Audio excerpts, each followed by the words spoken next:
Hello guys, I welcome you with a story about what if Naruto gained control over Kyuubi's chakra during the Chunin Exams. This is the first part of the story. If you enjoy this video, be sure to like the video and comment for the next part. With the formalities out of the way, let's get straight into it. Amazing.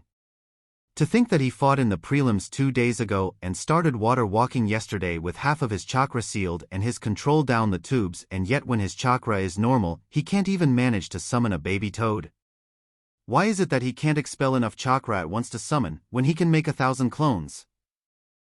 Thought Jiraiya as he looked away from the beautiful young woman swimming in the lake next to the clearing that Naruto was training in. Maybe it's the fox? When Kyuubi was fully sealed away, he had better chakra control. Maybe Kyuubi is messing with his control somehow. Agah! Another tadpole. What am I doing wrong? Questioned Naruto to himself, unaware that Jiraiya was in the tree behind him. Maybe Naruto should meet the fox? Mito once said that she would visit the fox every so often, and Kushina got to the point that she could use the fox's pure chakra. Kushina was known as the Red Death because of her hair, and when she was ever in a pinch, she would start to radiate red chakra. Only Minato, Jiraiya and old man Sarutobi knew that it was actually the fox and not some genjutsu or fire nature chakra. How did those two manage to do it, I wonder? Could it be that they took the fox's power? Oh well, here goes nothing. Even if it doesn't work, I'll just teach him the trick to shadow clone training. Naruto, what would you say if I told you there was a way you could summon the Toad Boss? Asked Jiraiya as he looked down on Naruto from a tree. That he was using to peek on girls. I would do it. I can't let that team stay better than me, he shouted an excited, yet very tired Naruto. It was a fact that Naruto hated Sasuke, not because of the special training he got from Kakashi, or even that fact that he was admired, but for the fact that Sasuke had everything handed to him, and never had to actually work for anything. A good, follow me, stated Jiraiya as he leapt from the tree and started jogging towards the far end of the training area, Naruto close behind, but having to sprint to keep up with the shockingly fast older man. After only a few minutes of running, which turned out to be about 2 miles, much to Naruto's shock, they arrived at a rather deep canyon. Naruto was panting and cursing at Jiraiya for running so fast, while Jiraiya simply summoned a small gray toad. Gamata, can you inform Sensei that me and Naruto will be training in Foster Canyon for the remainder of the month, and ask him to send the Anbu that guards Naruto? The toad simply nodded and proofed off to the Hokage's office to deliver his message. Naruto, what did you feel when you used the fox's chakra? Questioned Jiraiya. Naruto's eyes widened in shock. Well, when I saw Sasuke go down, I got really angry, but when I was trying to save Sasuke and Sakura from Snake Face, I felt, I don't know. It was weird, like I wasn't fighting for myself, like I was fighting for something more. Naruto. We're going to the bottom of this canyon, and you're going to talk to the fox, stated Jiraiya. Why would I? He's made my life hell. The only thing he's good for is when I get hurt, and it's usually his fault anyway, stated Naruto loudly. Well, would you rather switch places? That demon in your gut has probably been staring at the same thing for the last 70 years? You don't know this, but that fox has been sealed 3 times now, and the only time it's been out, it was immediately attacked. Put yourself in that position, stated Jiraiya as if that explained everything, though at most it raised further questions. A what? I thought I was the only one to ever carry this stupid thing, shouted Naruto. Naruto. You're not the only person in the world that has a demon sealed inside of them, stated Jiraiya. I am not, questioned Naruto. No. In fact, it's so common that there's a name for them. Jinchuriki, the power of human sacrifice. You've met one of them. Gaara of the desert is a jinchuriki, stated Jiraiya, a sad smile on his face. But he's the son of the Kazekage. Why would he have a demon sealed inside of him? Questioned Naruto. Most jinchuriki are related to kages or important people. In Kyuumo, the container of the 8 tails is a man by the name of Killer Bee, the Raikage's brother. There is another container in Kyuumo, a blonde woman. I don't know her name or what beast she holds. I'll be honest, the only reason I even know about her is because she caught me peeping, stated Jiraiya, a stupid perverted grin on his face. A guessing she beat the shit out of you? Laughed Naruto. She asked me to sign her book and not use her in any of my books, stated Jiraiya. A what? There's actually a girl out there that reads your books? I asked Naruto. Shut up, Gaki. We're getting off topic. It's your duty as a jinchuriki to at the very least be able to use your curse, stated Jiraiya seriously. I still don't want to. If it's not my own power, then I don't want to have it, stated Naruto adamantly. Naruto, by that logic, you wouldn't use a kunai or a sword or shuriken or a senbon, stated Jiraiya. Why do you say that? Asked a confused Naruto. It's simple. That demon sealed in your gut is nothing but a tool. If used wrong it can kill you, if you don't learn to use it, it can kill you and everyone around you, and it's one of the best trump cards out there. Seeing Naruto's confusion, Jiraiya slapped his forehead and elaborated, your demon can heal you. If you learn to control its chakra, you could take anything but a killing blow and keep fighting. Imagine that, a Hokage that can take any blow in stride and always come through in the end. Good lord, this kid is more stubborn than his old man and his mother. Minato, Kushina, what do I do to make your son understand? Thought Jiraiya. So, it's just a tool?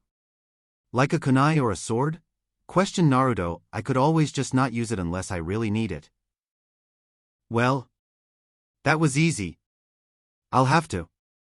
Remember to just relate everything to him being Hokage from now on. Thought Jiraiya. Yes, although a much more robust and powerful tool.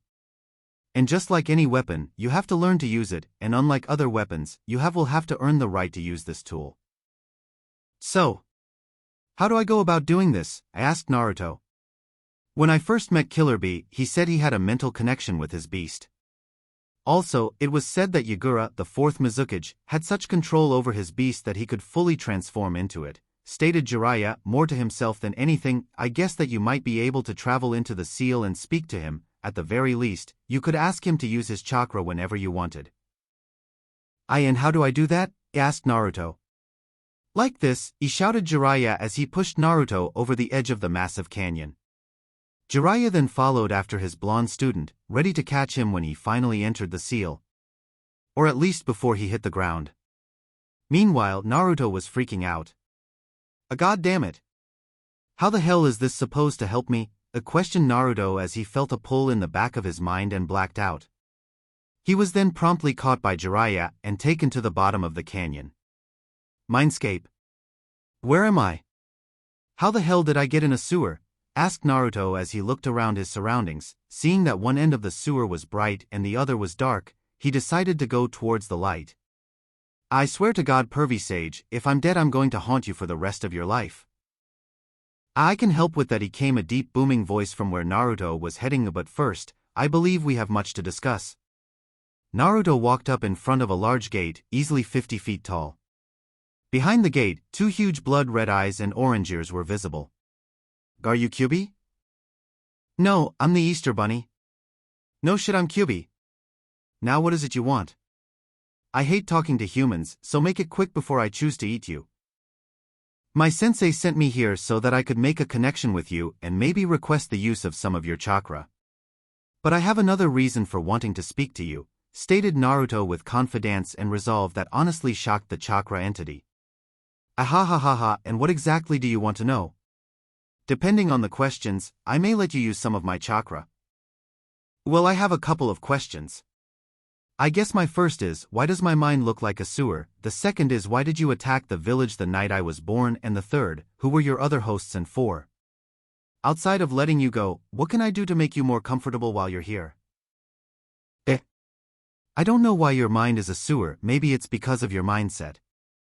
I was being controlled when I attacked the village. I refuse to go into any more detail than that. My first host was the man who first sealed me, Hashirama's wife. I believe her name was Mito. The second was a woman named Kushina. Reminds me a lot of you, fiery temper, skilled, wanted to be Hokage. Then there's you. Now if you truly want to make my life inside of this seal better, you could give me access to your senses. I'm tired of living closed off from the world. You could also change the size of this cage. It may seem big to you, though I can barely move in this place, stated a much calmer and even friendlier sounding Kyuubi. How would I do that? asked Naruto, his curiosity skyrocketed by the suddenly not-so-terrifying Kyuubi. It's your mind, Kit. If I knew I would tell you, my best guess is that if you concentrate hard enough, you can move these things at your will. Naruto closed his eyes and barely a second later, a pulse ripped through his mindscape, shredding everything in its path. Then a second pulse went through his mindscape, turning it into one giant cave with about a dozen doors on both sides and a small path in the back of the cave with a large blinking exit sign above it. Then, Kyuubi's cage expanded in all directions, forming a large grassy valley, surrounded on all sides by mountains and of course the large gate that made up the seal. Kyuubi was shocked. Not only was it beautiful, it was also brilliant. With mountains on all sides, it didn't truly feel like he was trapped anymore. The grass felt great on his paws, there was a massive tree in the back that looked like it would be great for napping under, and finally, because of the drop-off, Naruto and Kyuubi now stood eye to eye. That's when Kyuubi felt it. He could feel everything going on around Naruto, the perverted one setting up camp. A small fox was currently staring at Naruto from afar, somewhere. A blonde with large breast was losing a lot of money, a snake was cutting open an orange, a scarecrow was creating a lot of lightning and a bowl-cut man was somehow doing push-ups with his chin. Oh wow! That was easier than I thought, stated Naruto. You have proven yourself to me, Kit. I'm going to give you a gift, but first, I must tell you of my origins. A kid? Questioned Naruto. You've just done more for me than any human since the man that created me. You see, all 9 bijou are all originally from one being. An ever-powerful beast that created the oceans and continents. It was the Kyuubi. It had no emotions, no thoughts, it was just a giant mass of immeasurable energy. That is until it was sealed into a single man. On the man's deathbed, he released the Kyuubi, separated its power from its body, and used it to create the 9 bijou. Each of us have a power from the great beast. Mine is its ability to harness natural energy and convert it to my own, so I can never run out. My last container earned enough of my respect to use just under a tael of my power. You on the other hand have earned everything. I'm giving you full, unrestricted control of all of my powers. And my true name, Kit, is Kurama. What? Asked Naruto with an unreadable expression. I'm going to give you full control of my powers, my chakra, my senses, hell, even my techniques, though you'll have to modify them. Trailed of Kurama as it sat in the middle of the cage, pondering how a tiny boy would be able to perform his 2 best attacks. But really? Why? I asked Naruto. He had never really been given anything, other than his goggles and his wallet. Because Kid, you've done more for me than almost anyone else. You earned my respect when you made my life easier, even though you could have made it even worse. Plus it's pointless having basically unlimited chakra go to waste, stated Kurama. What about that other stuff? You said all your powers and senses as well, questioned Naruto. For the love of Kami, you ask a lot of questions. At least this way I won't have to explain as much later. Other than pure chakra, each tailed beast got a power, or in my case, several. The first I already told you about, being able to gather natural energy, though it's only when I don't move. The second, as a mass of rage and hatred myself, I can sense negative emotions, as well as any chakra-producing beings, and in some cases, even what their intentions are based on their chakra flow. The third is rapid regeneration. My chakra, contrary to what you may think, is a multiplier. Anything exposed to my chakra kicks into overdrive. Say you get a huge gash on your arm, send my chakra to it, and it will heal several times faster. You can also use it on muscles to increase your power and speed, and even on your eyes, brain and nervous system, so that you can react it much faster, stated Kyuubi. That's so cool. Thank you, Lord Kurama, yelled Naruto in glee. Hold up, kid, don't call me Lord, it irritates me. Second, you will have to work for it. As you will have to separate my chakra from me, stated Kurama. Why do I have to do that? Wouldn't that hurt you? Questioned Naruto. Because my rage and malice are intertwined with my chakra. If you break that connection, you can use the full dose of my chakra without losing it like you did on the bridge, stated Kurama, though I doubt you will be able to use a full dose of the bat. You're going to need chakra control exercise to manipulate the flow of my chakra and regulate it, otherwise it will throw off everything and leave you extremely vulnerable. Okay, that makes sense, but how do I do it? Asked Naruto. Pull the seal off the gate, connect with my chakra and pull it out of me, stated Kurama. Hold the hell up. I have to remove my seal? You would just escape then, stated Naruto. No, the seal on the gate is the barrier seal that keeps me from attacking you. The full seal is probably hidden somewhere that neither of us are aware exists. If you don't believe me, look at the seal on the door. Does it look anything like the one on your gut? Questioned Kurama. Naruto drew a blank as he looked at the seal on the cage. Kurama was right, where the one on his gut was a spiral, this one was a kanji fork barrier. So I just pull this off and then I take your chakra? More or less. Well, here it goes, stated Naruto as he reached up and pulled the seal off the cage. Outside world. You requested me, Lord Jiraiya? Questioned a cat-masked Anbu, both men standing at the bottom of Foster Canyon, next to the large stream that ran down the middle. Tenzo, there's no need to be so formal with me. If I didn't care when I found you in Orochimaru's lab, I don't care now, stated Jiraiya. Fine, you requested me, Jiraiya? Questioned Tenzo as he took his mask off, revealing a brown-haired man with coal-black eyes and a helmet-style forehead protector. Yes, I'm going to be helping Naruto in using Kyuubi's chakra, and I want you here in case something goes wrong, stated Jiraiya. But he's only 12. Surely he can't be ready yet? What about the fox's influence? Questioned Tenzo. Well, 1, that's why you're here, 2, he's used it before, and 3, we both know that he is not your standard 12-year-old, stated Jiraiya. So, when do we being? And what will we be doing? Questioned Tenzo. Well, if Naruto can obtain a portion of Kyuubi's chakra, we will be training in that. On top of that, we're going to use shadow clones to begin fixing the flaws in his taijutsu, try and teach him some genjutsu, or at least how to break them, and I'll start teaching him the Rasengan, listed off Jiraiya. You can do that with shadow clones? I thought they only transferred memory, stated Tenzo. But muscle memory is just that, memory. I'm still not sure how I should go about teaching him taijutsu though, stated Jiraiya. What do you mean? He seems perfect for Lord Yondame's flash fist, all we would have to do is bring his speed up, stated Tenzo, already exited to train the boy he had watched over as an infant. No. He's like me, too unpredictable to have a set taijutsu style, and his in-battle intelligence when coming up with plans, from what Kakashi told me and from what I saw at the preliminaries, I believe is even greater than Itachi's. I'm thinking of just having him learn a bunch of strikes, blocks, dodges, counters and maybe even counter-counters if we have time. He can paste together a working combo in a fight, stated Jiraiya. Tenzo was stunned. He was a few years older than Itachi and remembers clearly just how intelligent the man was when he was partnered with him under Kakashi. To hear that a genin, even one with Naruto's parentage, was even greater than the prodigy, or as many knew him, slaughterer of the Uchiha, was mind-blowing. A Kakashi-senpai said that? No, but from the report that was written, in less than 2 seconds, Naruto came up with a plan that forced Zabuza Momochi to release Kakashi when he got caught in a water prison. I've also watched the tape from his match in the Chunin Exams when he beat the Inuzuka with a fart and an improvised taijutsu move he saw once from another genin, stated Jiraiya with a smirk. Well, we can both teach him the strikes and blocks to the clones as they learn chakra control, how to break genjutsu and the beginning of the Rasengan. Unknown. Minato-kun, he released the barrier.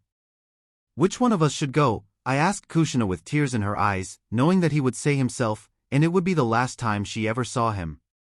Neither of us will go, stated Minato calmly as he watched his son struggle with all his might to pull the chakra from the beast, and surprisingly was almost an eighth the way done.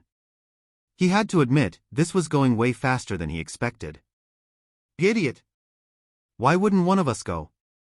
He needs help, stated Kushina angrily. He's fine, dear. Look, the Kyuubi is letting him take its chakra. Why go now when he doesn't need us and risk not being there when he truly does? Questioned Minato. Kushina knew her husband was right, and that her little Naruto didn't need them at the moment, but god damn it, she wanted to be there for this. You better hope to Kami that he needs us more at some point, because if he doesn't, I'm going to kill you. Sorry dear, I'm already dead and so are you, stated Minato cheekily. Fine, I'll just use my 1,000 years of painful death, stated Kushina. With Naruto and Kurama. Come on kid, you're almost halfway there. Ground out the fox, who was beginning to feel the immense strain that went along with having your chakra forcibly removed. Naruto said nothing as he continued to rip the chakra from the massive beast. With strained eyes he watched as the fox began to wither to skin and bones.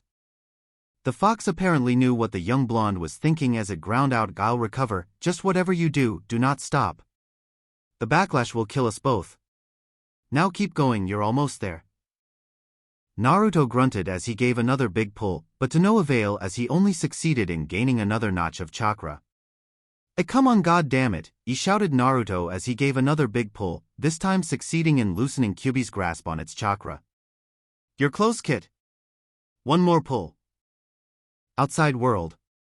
Tenzo and Jiraiya were standing under a dome that Tenzo had made as a shelter from the rain that had started just minutes ago. "Jiraiya, just how potent is Kyuubi's chakra? I've never actually needed to suppress it, so I'd like to have a heads up for when he uses it." "We both know the feeling that chakra gives off. You were young at the time, but I'm sure you remember when it attacked," stated Jiraiya. Tenzo nodded. "Oh well, as powerful as it felt, just imagine it being twice as strong."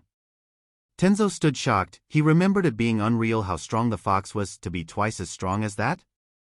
Suddenly, a burst of pure power emanated from the sleeping boy beside them. But as fast as it came, it was gone. Well, guess he succeeded. Wonder how much he got the Kyuubi to cough up? Mindscape. Naruto stood in awe of the giant floating orb of red chakra that now completely lit up the cave in a sunset-like glow. Kurama wasn't much better, as it shakily stood and looked at its own chakra, which it somehow could still feel, hovered about 10 feet in the air on the far right side of the cave, 8 pillars surrounding it. "Kurama? Are you okay?" questioned Naruto, seeing the fox roughly the size of a small house and still skin and bones. "Yeah kid. Just need to withdraw some energy from the nature around us. I'll be back to full in about a year. If you use a lot of my chakra, it will take longer, but I'll be able to replenish whatever you use in roughly a month." Panted Kurama. "Then now if you don't mind, I need to sleep to regain energy at a decent rate." "When can I start using your chakra?" asked Naruto. "Whenever you want, though I wouldn't use any more than 2% flow at a time. It should just under 3 tails. "How is 2% 3 tails worth?" asked a confused Naruto. "My tails are unlike the other bijou. My first tail of my power is roughly 1/3%, my second is 2/3%. My third tail is roughly 1% and 1/3. It's exponential. Add the first 3 tails together and you get 2 1/3% of my chakra. That's why I'm so much more powerful than the other bijou." Naruto watched as the downsized fox staggered over to the giant tree behind it and lay down in the shade. Okay, I'll let you sleep. See you later, Kurama." Unknown. "See Kushina-chan? I told you that he would be fine," stated Minato. "I know, I just wish there was some way we could help him out, or at least congratulate him," stated a sad Kushina. "If you wish, I can deliver a message to someone," stated a deathly-sounding voice behind the duo. The spun to see a translucent figure in all white with long white hair. "A Shinigami-sama." "It's not what it looks like," stated a startled Minato. "Be calm, Minato. I've known of you using the seal to watch your son's life. Do you forget that part of me is incorporated into it?" questioned the death god. Minato simply hung his head. "Now, as I see it, taking control of young Kyuubi's chakra is cause to celebrate. After all, he is the first human to do so in a very long time. What is the message you wish to deliver, and to whom?" "Tell my little boy that we're proud of him and that dash." No, Kushina was cut off by Minato. What do you mean no?" "I will fuck you in the ass with my katana if you try to keep me from praising my baby," he shouted, Kushina getting a sweat drop from the Shinigami. He can't know about us yet? He's still at a troublesome stage in his life. I don't want his heritage going to his head," stated Minato. Kushina glared at him, but said nothing, understanding that Minato was right. "As Shinigami-sama, could you possibly tell Hiruzen Sarutobi to give Naruto my old jacket and something from my wife? As well as the keys to our old apartment after striping it of any pictures of me? He can leave everything of Kushina's. But of course. What would you like to give the boy?" questioned Shinigami as it looked at Kushina. Everything in the apartment, as well as my specialty Konoha headband and my Yuza headband, stated Kushina with a small, but true smile. As well as a letter from me if you would, Shinigami-sama, stated a gruff, gravel-like voice. Jiraiya and Tenzo. Good to see you're awake, Gaki. How much chakra did you get? Questioned Jiraiya from that burst of power earlier. I'm guessing a lot. A lot of what? Suddenly, two people dropped down from the dome and walked closer, showing themselves to be Kakashi and Sasuke. What are you two doing here? Questioned Naruto in a less than friendly tone. They were training upstream of here and felt the surge of power. We decided to check it out, stated Kakashi lazily. What was that power before? Demanded Sasuke, much to the displeasure of Naruto and Jiraiya. None of your business, team, stated Naruto coldly. Well, is it any of my business? Questioned Kakashi, getting a hateful glare from Naruto, which seemed to confuse Kakashi. It would have been your business had you not ditched me 2 days ago to train Sasuke. If I remember right, something about Sasuke needs my attention more than you do? Questioned Naruto. Jiraiya and Tenzo were shocked. Kakashi Hatake playing favorites? He was team before self, how could he possibly play favorites? Kakashi-senpai, surely you didn't say that, did you? Questioned Tenzo. Yes, I said that, and Sasuke does need my attention more than Naruto does. If Naruto loses, he will live. If Sasuke loses, there's no way he would make it out alive, stated Kakashi. That's understandable. But how did you know Sasuke would be fighting Gaara? I mean, you've been giving him special training since we passed the bell test? Stated Naruto, his glare holding. I taught you all equally, it's not my fault that Sasuke is a faster learner than you, stated Kakashi. You taught me tree climbing. Other than that, all you've ever done is say I need better chakra control and then not tell me how to improve it, stated Naruto as he started subconsciously drawing on Kyuubi's chakra, giving him a barely visible eerie glow. You should have done more tree climbing, stated Kakashi. That's more than enough for a genin. I find that hard to believe. Naruto learned water walking in less than 2 hours. If the Uchiha can learn faster than that, he would be a jonin by now, stated Jiraiya, growing angrier and angrier at the silver-haired jonin. Well, it took him almost 5 days to learn tree climbing, stated Kakashi. The Gaki has more chakra than you and Tenzo combined. An academy student can learn tree climbing. Tell me, when you have Kage-level reserves, what would be harder? Tree climbing or water walking? Stated Jiraiya. PFF, like the Dobe, has more chakra than me, stated Sasuke. He does, in fact, he has as much as the Sandame did when he trained me, stated Jiraiya. But now Kakashi, if you claim to have helped them the same, tell me, did you at least give him a scroll to help him train? In fact I did. I got Ebisu to train him, stated Kakashi confidently. He may not have been able to train his student, but Guy's old teammate was an elite instructor. Ebisu? Ebisu? You think that you helped him by getting Ebisu to train him? You were there when Ebisu openly stated that he hated Naruto, shouted Jiraiya. Leave Kakashi before I kill you myself. You're a disgrace to your sensei and to your father. Kakashi left without word, though it was easy to see he was shaking with rage. Sasuke followed after staring at Naruto for a second. Let's go see the old man. There's no way I'm teaching you anything with those two so close by, stated Jiraiya. Meanwhile, with Sarutobi, what was that surge of power? Surely Naruto hasn't learned to harness Kyuubi's power already, questioned Hiruzen as he moved to grab his crystal ball. Indeed he did, came a deathly voice behind Sarutobi. With speed he hadn't used in almost 10 years, Hiruzen had backflipped out of his chair and stabbed a kunai into the back of the man that had somehow got past all his ANBU, only to find that the stab hadn't hit anything. Now Hiruzen, I'm not surprised you'd still be skilled, but was it really needed to attempt to kill me? Questioned the spectral figure. Ish Shinigami, stuttered the old Kage. Now Hiruzen. Calm down, I'm not here to take you. Simply here to deliver a message from some people who have passed on, stated Shinigami.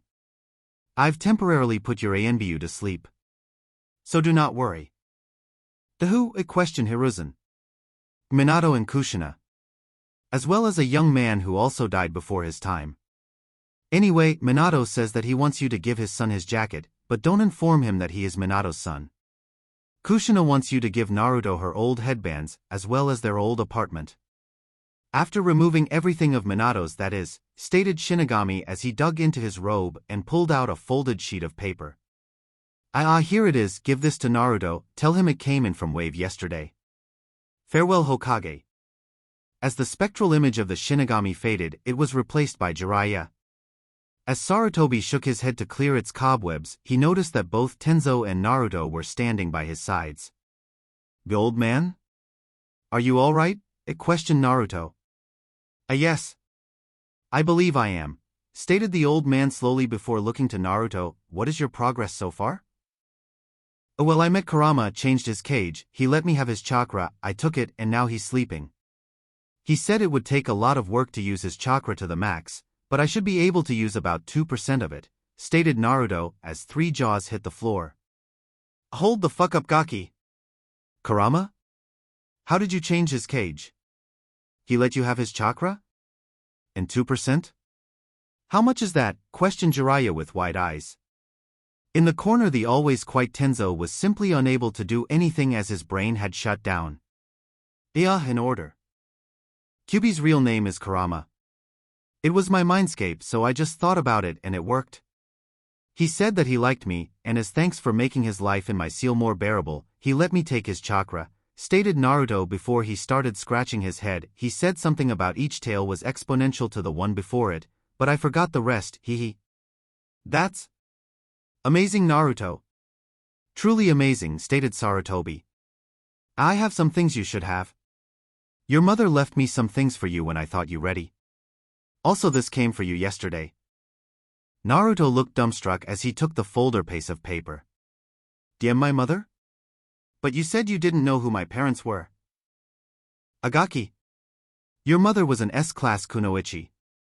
We couldn't let anyone know you were her child, or you could be in even more trouble than you ended up in, stated Jiraiya seriously. She had many enemies in both Kumo and Kiri, as well as here in Konoha. Who was she? I asked Naruto in a quiet voice. Kushina Uzumaki. Konoha's Red Death, stated Jiraiya. Naruto just looked at Jiraiya in confusion. Sarutobi walked over to his personal bookcase and pulled out a small package. Now Naruto.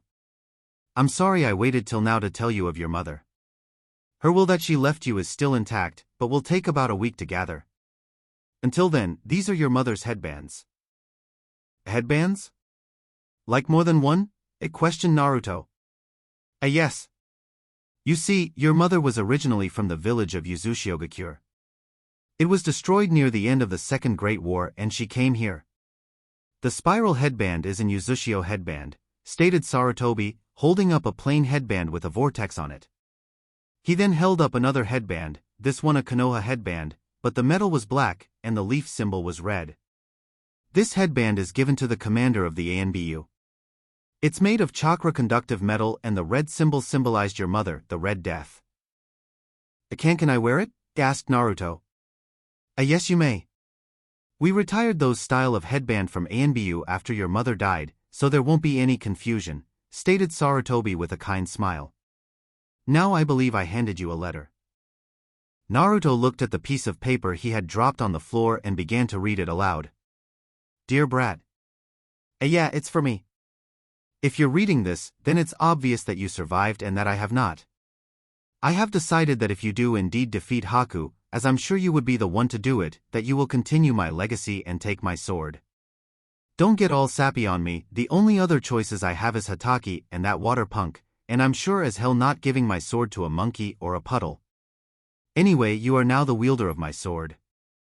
Don't worry, in our hideout, about 2 miles or so north of the bridge, is instructions and materials needed for the upkeep. Don't fail my judgment. Zabuza. P.S. Fuck you. Ahihi left me his sword. Muttered Naruto before he passed out and collapsed to the floor, his mother's headbands in his left hand, the letter in his right. Must have been too much for him, stated Tenzo, who had finally recovered enough to form full sentences. I'd imagine that it would be. Finding out about your mother and being left the sword of Zabuza Momochi. I'd probably pass out too, stated Jiraiya, who had been reading over the blonde's shoulder. Listen, sensei. I'm gonna take Naruto to get that sword and train him along the way. I request that you assign Tenzo to me so that he can help with Naruto training in Kyuubi's chakra. Approved. While you're there, perhaps you could improve relations, stated Sarutobi as he wrote up an order for AB rank retrieval mission. That won't be a problem. We can get there in a day and spend 3 weeks training, stated Jiraiya, more to himself than anything. Why would you be training there? Would it not be more beneficial to train here? Questioned the old man. Surprisingly, it was Naruto who answered. Kurama's chakra is too powerful. The only safe place to train is in Foster Canyon, and the Thames are training there. It wouldn't do me any good for Sasuke or Hatake to see anything I might learn. Why would you say that, Naruto? Kakashi is your sensei and Sasuke your teammate? Questioned Sarutobi. He had heard that Team 7 was close and that they had perfect teamwork? It was Jiraiya that filled in the blanks. I believe Kakashi is favoring Sasuke heavily. As you know, I've read every team progress report I could on the Gaki, and in every one it shows both the Gaki and his female teammate improve roughly the same and the Uchiha improving in leaps and bounds. Well, Sasuke is a genius. After all, he was Rookie of the Year stated Sarutobi. I watched Naruto learn water walking in under an hour, interrupted Jiraiya. Anyone who can learn water walking in an hour, and has reserves as big as you did 30 years ago, should have no problem learning anything with a capable instructor. Sarutobi's forehead crinkled at the thought of that. Even Tsunade had not learned water walking that fast. And he does indeed have monstrous reserves. Perhaps Kakashi has been playing favorites. But has he done anything detrimental to either student?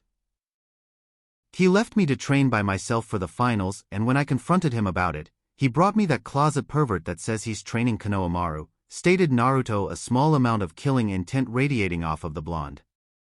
From this moment forth, Naruto, you are no longer part of Team 7. For now, I will have an investigation into Kakashi's behavior and teachings. That will tell us just how much he has played favorites, stated Sarutobi in an angered voice. For now, you three will go to Wave, train Naruto, and be back here the day before the finals. Gigi?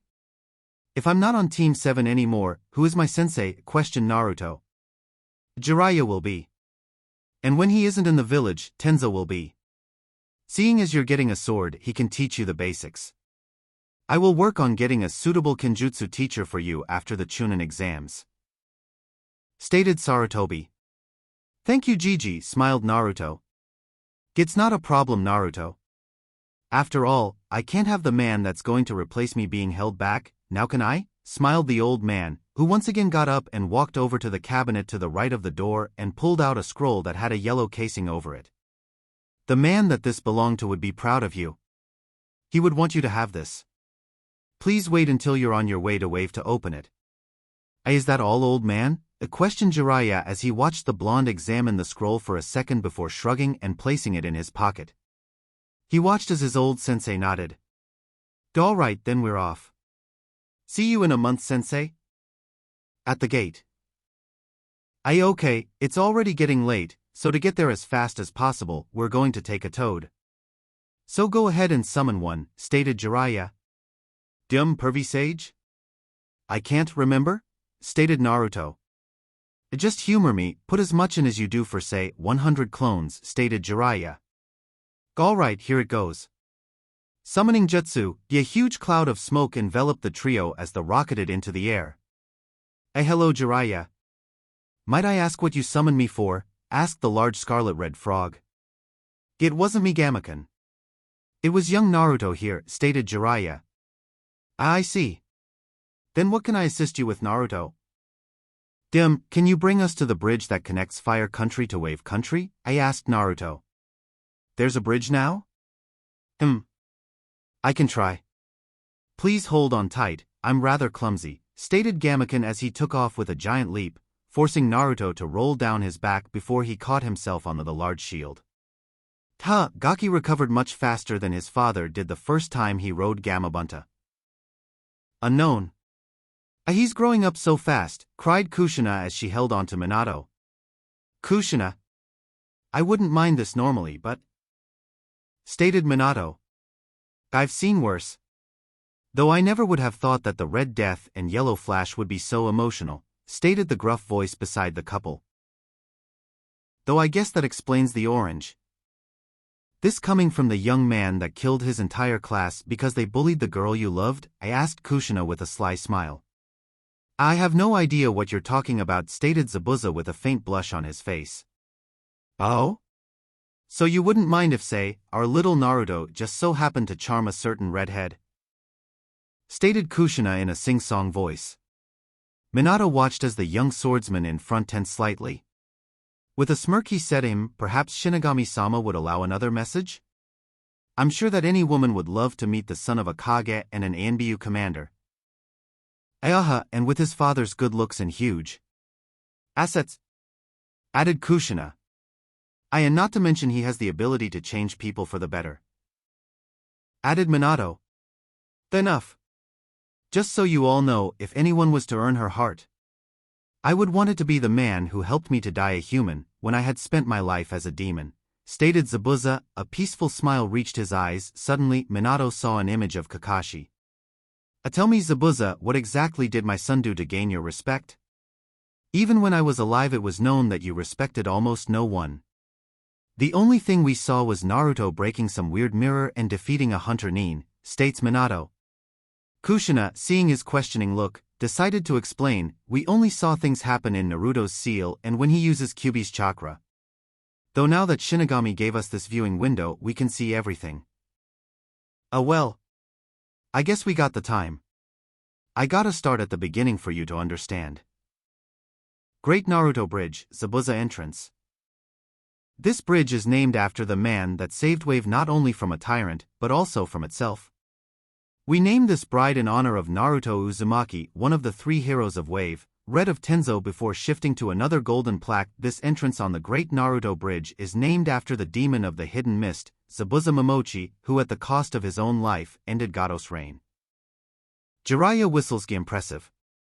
This bridge is very impressive. It's too bad they named it after the brat. When Naruto hadn't retorted, Jiraiya and Tenzo looked over to the young man, only to see him standing before Zabuza's plaque. It's because of you and Haku that I'm as strong as I am today.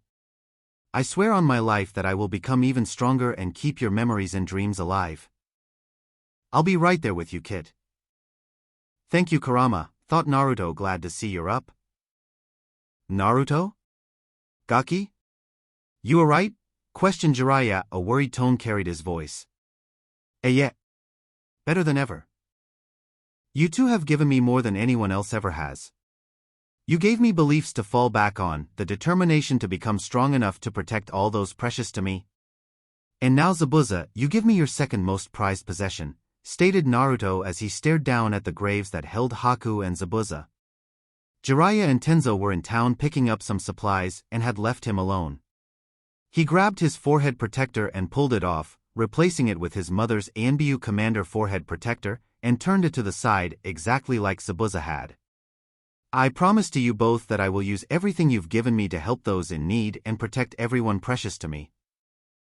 Naruto grabbed the hilt of the sword and with all his strength he pulled it from the ground. He then ran his palm across the blade, causing blood to cover the blade. I swear on my blood and my pain that I will make you two, my mother, the old man, and everyone else that's ever helped me or have been on my side proud. Very touching for a thief. You speak well. Naruto spun around to see a stunning red-headed woman in a blue dress and mesh. He had barely sensed her approach as he wasn't channeling any Kyuubi chakra. But one this was certain. She had a lot of chakra. And she looked pissed. Now return that sword to its rightful place, before I melt you.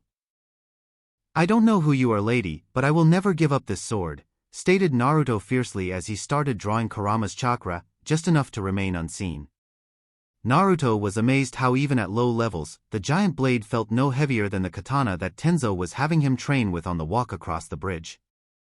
Listen, punk, I will not tell you again, put that sword back in its rightful place or I will kill you, stated the redhead in a rage-filled voice. I don't know what your problem is, but this sword is in its rightful place, stated Naruto as he took the best defensive stance he could muster. That sword belongs with Zabuza, she shouted as she rushed him, drawing her fist back, only to see him start to glow gold and blur behind her. Fast. Low Jonin level. Naruto tried to punch her from behind, only for her to spin around and grab his fist, using his own momentum to throw him like a rag doll over her shoulder. As Naruto righted in himself, he felt all the air leave his lungs, a fist planted in his gut. Kurama. I need as much chakra flow as I can handle. The only response was Naruto glowing brighter and feeling the pain from the punch lesson. As Naruto approached a tree, he stabbed the blade into the ground, halting his involuntary flight. Naruto's chakra-enhanced eyes and brain picked up another blur heading towards him from his right. On instinct, he pulled the blade from the ground and blocked the strike, something he had seen Zabuza do when first fighting Kakashi. Mei was in shock. The brat had blocked her punch, which, considering she was the second strongest woman in the world, right behind Tsunade, was a feat in itself. What shocked her the most was with his headband sideways, his demon-like shroud, and the way he blocked with the flat of the sword. The brat looked exactly like Zabuza. Why? Why are you dishonoring him? You took his sword, his style, and even his signature genjutsu, yelled Mei in a fit of rage. He left me his sword. The headband thing is my way of honoring him, and I have no idea what you mean. I'm not using any genjutsu, stated Naruto as he hefted the large sword up and placed it on his shoulder, making Mei once again see a resemblance to Zabuza. He would never leave that sword to you. With Tenzo and Jiraiya. Tenzo and Jiraiya were walking through the street, looking for a good tailor so that they could get Naruto a good set of clothes to train in, when they stumbled across a store that caught their eye. It was a ninja supply store. Both walked in and were surprised to see it was fully stocked with all manner of shinobi wear and gear. Welcome to my store. Judging from your headbands, I assume you are Konoha ninja? Asked the large gray-haired older man behind the counter. That we are. We were looking for some clothes for our student when we stumbled upon your store. Mind telling us what a village like this needs a shinobi supply store for? Asked Jiraiya as he looked at some of the clothes on the racks, seeing they were all high quality. Ever since Gato was killed, the civilians have been training to protect themselves, stated the man behind the counter. So what brings you to Wave? I can't believe that you would come all the way here just to buy a few supplies from little old me. Actually, our student is training for the Chunin Exam finals. We're here because it's out of the way, and we have some things we don't want his competition to know about him, stated Tenzo, inspecting a turtleneck Kevlar mesh undershirt. Why come to Wave though? I only know of 4 ninja from Konoha that have ever been here, stated the older man before his eye lit up. Is your student Naruto Uzumaki?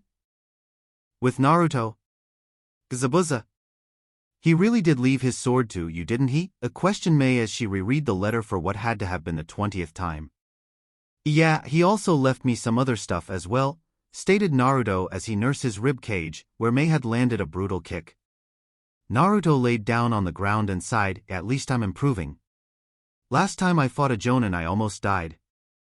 How did you know I'm a Jonin? Asked Mei. Her interest in the young genin had skyrocketed over the last 10 minutes. Because, even though my taijutsu and kenjutsu suck, I can still move at Jonin level speeds, and I'm strong enough to swing around this sword, stated Naruto with a pat on the sword in his lap. If you weren't a Jonin, you wouldn't have been able to keep up, and seeing as you were blowing me out of the water, I can only assume that you're high Jonin in skill. Very deductive of you, Naruto-kun. But can I ask, how are you able to move like that? Questioned Mei. I use chakra on every muscle, my eyes, brain and nervous system to make me faster, stronger and quicker, stated Naruto. Sounds like A's lightning armor, stated Mei to herself, silently impressed that a genin had recreated the Raikage's personal jutsu. Who's A? And what's lightning armor?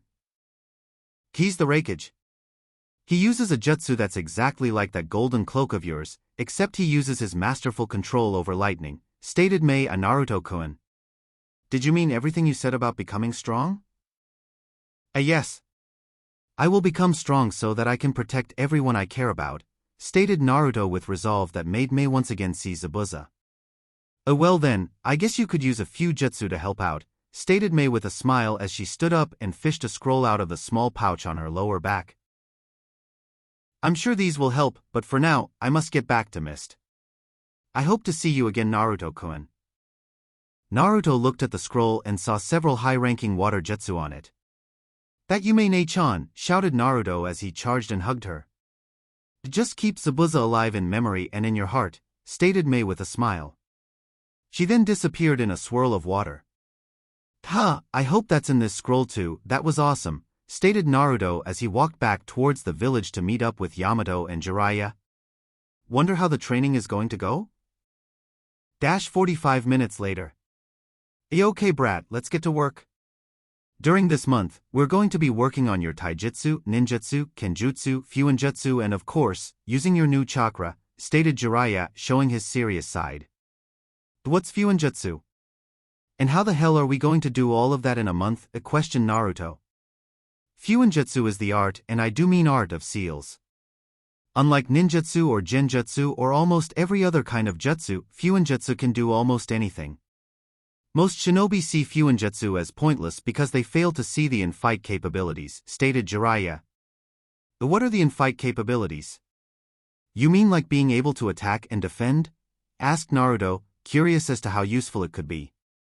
"There are a lot of things that can be useful in a fight. Just an example, the Yandame's signature jutsu, the Hiraishin, is 100% fuinjutsu.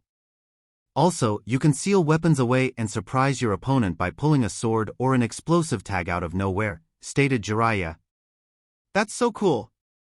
So I could seal my sword on my palm and deploy it whenever I wanted?" questioned Naruto. Exactly, you could even seal kunai into the sword and have them launch out when you swing the sword," stated Jiraiya with a smile. "That's awesome," shouted Naruto in glee. "I want to learn fuinjutsu." "That's great Naruto, but first, we must get your other skills up to a higher level in a hurry. So we're going to be using my favorite training method. Kagebushin no Jutsu." Suddenly, there were two Jiraiya's. "Okay kid, I want you to make a clone and have it come with me and you spar with Tenzo." "Odogekure. The luck is on our side," stated Orochimaru as he looked over a spy report. "Why is that?" I inquired Kabuto. "Because my idiot of an ex-teammate has taken that talentless Uzumaki away from the village for the month to train, leaving Konoha with its spy network for the whole month," stated Orochimaru in glee. "I don't see the difference. I mean, they never would have known anyway," stated Kabuto. "Once again, you're not seeing the bigger picture, Kabuto-kun. If we don't have to worry about the spy network, then we don't have to conceal our movements as much. Which means that I no longer have to use that fool as a mask any longer," stated Orochimaru, "and the best part is, he's still under my jutsu. So no matter what, he will follow the plan." Konoha. The third Hokage frowned deeply as he looked over the Team 7 reports. He was shocked, but not for the reason he would have thought. It seemed that, incredibly, until the end of the second round of the Chunin exam, Kakashi had been a fair, although extremely ineffective, sensei. In fact, the one that grew the least under him was Sasuke, who had been a prodigy in the academy, and had all but stopped growing until the fated A-rank mission to Wave when he had unlocked his Sharingan. Though it seemed to most that Sasuke was growing by leaps and bounds, it was just a trick of the mind, as Sasuke had been so far ahead of everyone else, that even the slightest increase in skill seemed to be a huge step. That was the problem though. Even Minato and Itachi were never this far ahead of the class they graduated with. Though they both had graduated early, they were still roughly mid-genin when they graduated. Hell, even Kakashi himself was only mid-genin level when he graduated. Yet Sasuke seemed to have already been high genin, bordering on Chunin when he graduated. Even more concerning, when Naruto had graduated, his scores were the lowest in the academy's history, yet within a day of his third failure, he learned AB-rank jutsu and defeated a rather skilled Chunin in hand-to-hand combat with it. Why was nothing coming out of the academy making sense? He could understand that Sasuke would be skilled, but if he was already near Chunin level at the time of graduation, why had he not known about it? And what about Naruto? He was obviously held back at the academy. Mizuki had admitted to that himself, but how much had he truly been held back? In every definition of the term, Naruto was a prodigy, even more so than his father was. And yet he came out of the academy as the dead last? Hell, he failed 3 times. Not to mention the young Haruno. She's the daughter to fairly skilled, retired shinobi. She came out of the academy a well-rounded, incredibly intelligent young woman. But her team reports showed that she had done next to nothing on their missions, and when she trained she did the bare minimum of work? Get me Ibiki, Enko, Hayden Genma now, he commanded Sarutobi as he felt two Anbu leave to gather the people he requested. I will get to the bottom of this. Then I will handle Kakashi's shortcomings as a sensei. 3 weeks later. Okay Naruto, let's spar again, and let's see how far you've come, stated Tenzo. Seeing Naruto nod, he added the stipulations: adjust your skills. The Kyuubi chakra is a trump card, you should not become reliant on it. Naruto nodded and shot forward at high genin speed, throwing a punch at the Anbu's face, only for Tenzo to catch it and throw Naruto over his shoulder. However, Naruto used the throw to his advantage by unsealing his sword from his palm, slicing at Tenzo's back. Jiraiya watched his godson use his outstanding in-fight intelligence to force an Anbu member onto the defensive. Outstanding. Even though he only has high genin speed and low chunin strength, he still is able to outmaneuver a seasoned Anbu, and even use what most would consider a horrible position to his own advantage. He really is your son Minato. Very good Naruto. You have high genin speed and are easily low chunin in strength with how you use that sword. Your taijutsu is good, but you still need more experience. I'd say it's also high genin. Now let's see some ninjutsu, stated Tenzo as he once again got into a defensive stance. I'll take it from here Tenzo. No offense, but the Gaki's reserves are just as big as mine, not to mention we've drilled so much chakra control into his head that he probably has low chunin level chakra control, stated Jiraiya as he took Tenzo's place in front of Naruto. Okay Gaki, show me what you got. A water style. Water dragon jutsu, shouted Naruto as he drew water from the air and launched the dragon at Jiraiya, who was shocked to see Naruto use B-rank jutsu of the bat, especially one that he hadn't taught him. Before he even had a chance to put up a defense, he heard another yell: water style. Great collision wave jutsu. Earth style. Earth bunker, shouted Jiraiya as he slammed his palms into the ground, creating a dome over himself to shield him from the water. Let's see you beat this Gaki. Earth style. Earth bullet dragon. Naruto's eyes widened as he flew through hand seals. Earth style. Earth wall jutsu. A 10-foot tall, 10-foot wide and 2 feet thick wall of earth sprang up in front of Naruto, absorbing the impact of the bullet dragon as it slammed into it. As it fell, Jiraiya saw Naruto, kneeling behind the giant mound of mud that made of their combined jutsu, panting heavily. The man. To be rank. Jutsu and AC. Rank and I'm already down a fourth of my reserves, panted Naruto as he watched Jiraiya walk over to him. Agaki. The reason that took so much out of you is because you used water from the air instead of from a lake or even the ground. Seeing as your natural element is wind, it's harder for you to use other elements, stated Jiraiya. Plus the fact that you tried to use the water dragon without using a few hand signs didn't help. The second Hokage used the water dragon with only one hand sign.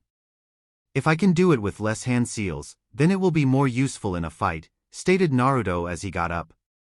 Very true, but to properly do that, you need to have Kage level control, which even with shadow clone training and Kyuubi no longer messing up your chakra flow, you're still years, maybe even decades away from, stated Jiraiya as he walked over to Tenzo. So what now? He needs to be back in a week, so we still have a few days to train him, stated Tenzo. Why not give the kid a break? He's already low chunin without using Kyuubi chakra, and with it he might as well be low jonin. He deserves some time off. Plus, we still have to get him his new clothes, seeing as we destroyed that outfit, stated Jiraiya as he started walking away, not waiting for Tenzo's input. Come on Gaki, me and Tenzo have a surprise for ya. Konoha. Sasuke once again flashed through hand signs and then gripped his forearm as chakra began to gather in his palm, growing and churning until it seemed to come to life with a high-pitched scream as it sparked and danced, ripping chunks out the earth around him. Sasuke then rushed at the training dummy, sharingan blazing as he thrusted the ball of electricity into its chest, splinters exploding from the impact site. Very good Sasuke. But you still haven't mastered the just yet. We will try again tomorrow. For right now, let's work on speed, stated Kakashi. And remember Sasuke, the Chidori is an assassination technique. It has no other purpose but to kill. You will only use this jutsu to defend your comrades. Sasuke simply nodded as he turned away from his sensei. This is the perfect tool to kill him. Don't you worry, Dobe. Now that I have this, I won't need to kill you. Just as long as you don't stand in my way. Weapons shop and wave. Welcome back, Shinobi-san. Welcome to my store, Naruto-sama, called out the shop owner as the trio of shinobi made their way into the surprisingly large shinobi store. Hello, Kadio. Have you finished the orders? Asked Jiraiya. Naruto sent him a questioning look. But of course. My young seamstress finished the large order weeks ago. The second order was finished a few days ago, stated Kadio with a smile. Let me go get them. Naruto watched as the man shot into the back room of the shop. Did he just call me Naruto-sama? That he did, Gaki. I'd imagine that everyone in this village, hell, the whole country thinks of you as a hero, stated Jiraiya. It's true, Naruto. You haven't seen it because you've only been to the graves and to Tazuna Sands. Everyone that has seen my headband asks about you, and there hasn't been a single one who had anything but good things to say about you, stated Tenzo. Why would we? You saved our country, Naruto-sama. You showed us that we could still fight. It's because of you that many of us are still alive, stated the shop owner as he came out of the back room, placing 3 boxes of the counter. These 2 are your orders, this third one was left here by a beautiful red-headed woman. Gmene-chan? Questioned Naruto to himself, though Jiraiya had heard him. Oh ho! So the Gaki has a cute little girlfriend he's been hiding from us. What do you think, Tenzo? Questioned Jiraiya. How cute. Though I'm curious as to when he would have met her? We got here and almost immediately started his training, stated Tenzo. I met her when I went to visit Zabuza and get my blade. She said that she was a friend of his, and after we fought, she said that she had to go back to Mist, stated Naruto. He then pulled a scroll and showed it to the other men in the room. She's the one who gave me the scroll that had all the water jutsu I know. Must be fellow Jonin? Do you know her last name, Gaki? I asked Jiraiya. Well. No. She never gave it, stated Naruto while he rubbed the back of his head. What did she give me? Well, let's see, stated the store owners. He handed the box over to Naruto. Naruto opened the box only to pull out 2 belts and a letter. Dear Naruto-kun. It was one of Zabuza's dreams to truly master the art of silent killing, which according to him was to become completely undetectable. I'm not sure that it's possible, but seeing as he left his sword to you, I believe you are the one to finish this dream. I don't have any scrolls on the silent killing technique, but hopefully this will help. Simply wear 1 belt around your chest and 1 around your waist, channel some chakra into them and the sword will stick to the belts, even through clothing. Make him proud, Naruto-kun. May. Agaki, if you keep going at this rate, you'll be buried in letters and gifts, laughed Jiraiya, but that will go perfect with our gifts. Naruto opened the next box, revealing a new outfit. Naruto was at a loss for words as he looked at the new clothes, and was only taken out of his thoughts when he heard Tenzo speak. We knew you would never give up the color orange, so we simply toned it down. Go ahead and put it on, I believe there's a changing room over in the corner. Naruto darted into the small room in the back corner of the store, only to emerge a minute later, donning his new outfit, which consisted of a dark blue long-sleeved shirt with dark orange stripes going from his armpits to his hips, a giant red and black swirl on his back. His pants were much the same as his shirt, dark blue Anbyu-style pants that had the same dark orange stripes, continuing from his hips, disappearing into his dark orange shinobi sandals. His mother's headband still lay across the side of his head. Looking sharp, Gaki. Looks like you're going to be breaking a lot of hearts, stated Jiraiya. My lord, he looks almost exactly like Minato. I can't wait to see everyone's smug faces when he arrives at the Chunin Exams and beats the Hyuga, all while resembling his father. It's awesome. Thank you both so much, thanked Naruto with tears in his eyes. The shop owner was once again amazed that the hero of Wave was reduced to tears by simply being given an outfit, a very expensive and well-made outfit mind you, but an outfit nonetheless. I opened the last one, Gaki, stated Jiraiya. If he likes the outfit, he's going to love this. Such a shame the village held him back. Minato, would you have saved them if you knew this was your son's fate? Naruto nodded and wiped his eyes, moving over to the counter once again, taking the box into his hands, pulling the lid off. No way. No way.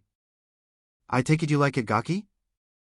Asked Jiraiya as he watched Naruto pull a blue jacket with orange flames licking the bottom and sleeves. On the back was the kanji for demon of the leaf. Naruto was at a loss for words as he put the jacket on and moved around in it. He was surprised that there was almost no loss of movement and it hid the twin belts that made up his holster. In the front of the jacket, there was a spot where he could hook a forehead protector. You didn't need to do all of this.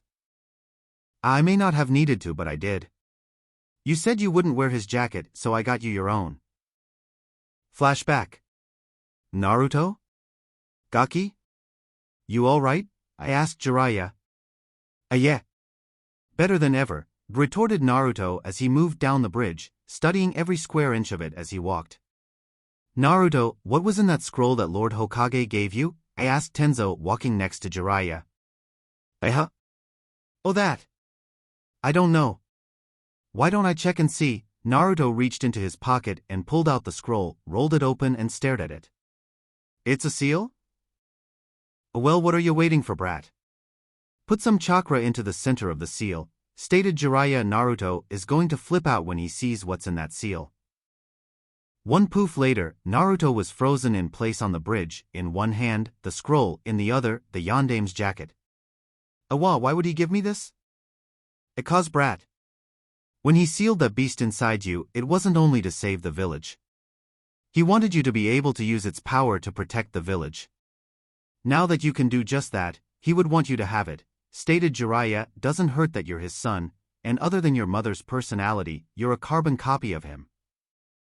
I can't wear this. He was the greatest shinobi of all time. It would be right to wear this. Not until I'm Hokage, stated Naruto with conviction. Jiraiya smiled softly, remembering a time where Minato refused a gift from himself the same reason. Minato, he's so much like you. Flashback end. Alright brat, no tears. Let's get going, we have less than a week left and we still have one last place to go. Konoha. The Sandame observed the 3 men and 1 woman in front of him. Hate was coughing as usual, though his condition was getting better. He kept up the appearance of being sick to force others to underestimate him. What have you all found? Asked Sarutobi, already smoking his pipe. We believe that there has been major favoritism shown throughout the academy, but as far as we can tell, Kakashi has just been a shitty sensei, stated Ibiki, stepping forward and handing the aged Kage a binder. I explain. The Kakashi part first and then the academy, he instructed the aged Kage. Up until the Uchiha obtained the curse seal, Kakashi seemed to teach only teamwork exercises and use D ranks as his physical training. Usually this would be frowned upon, but from all accounts, Team 7's teamwork was held together by a thread, so I personally can't blame him too much, especially because for most of his life, he's believed teamwork was the most important part of being a shinobi. The C rank turned a rank, looking back, was actually not that bad of an idea. Kakashi had estimated it to be mid-B rank and he could handle that by himself, as shown by his track record. I believe he figured that the stress of a high-ranking mission would kick them into gear and force them to start working together. Subsequently, it did just that, as both Sasuke Uchiha and Sakura Haruno started working better with Naruto Uzumaki, who Kakashi had said at one point was the glue that held the team together, stated Ibiki. Hiruzen nodded, remembering most of this information from the team reports. Enko began next. After Kakashi found out that Sasuke was marked with the curse mark, he immediately began setting up a sealing room, asking Madogai to watch after his team while he did so. Kakashi then reported that he sealed the curse mark with a twin evil suppressing seal after his preliminary match, making it controlled by Sasuke's will, which personally, I think was the fucking stupidest thing he could have done, seeing as the brat has a revenge complex, and will run to any source of power he can find. Sarutobi had to agree with the foul-mouthed Enko on that level. He made a mental note to have Jiraiya apply another set of seals to completely destroy the possibility of Sasuke ever using it again. After that we have several witnesses that say they saw Kakashi and Uzumaki conversing outside of Rock Lee's room. An argument broke out when Kakashi all but cast Naruto off with special Jonin Ebisu, and was heard saying that Uzumaki wasn't worth his time at the moment. After that he took Sasuke out of the village to train. They are currently on the bluffs of Foster Canyon. Stated hate.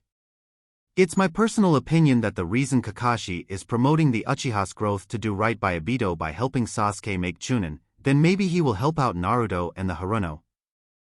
Sarutobi nodded at the information. Yes, Jiraiya had said that they were training near there, and I have the paperwork from Kakashi.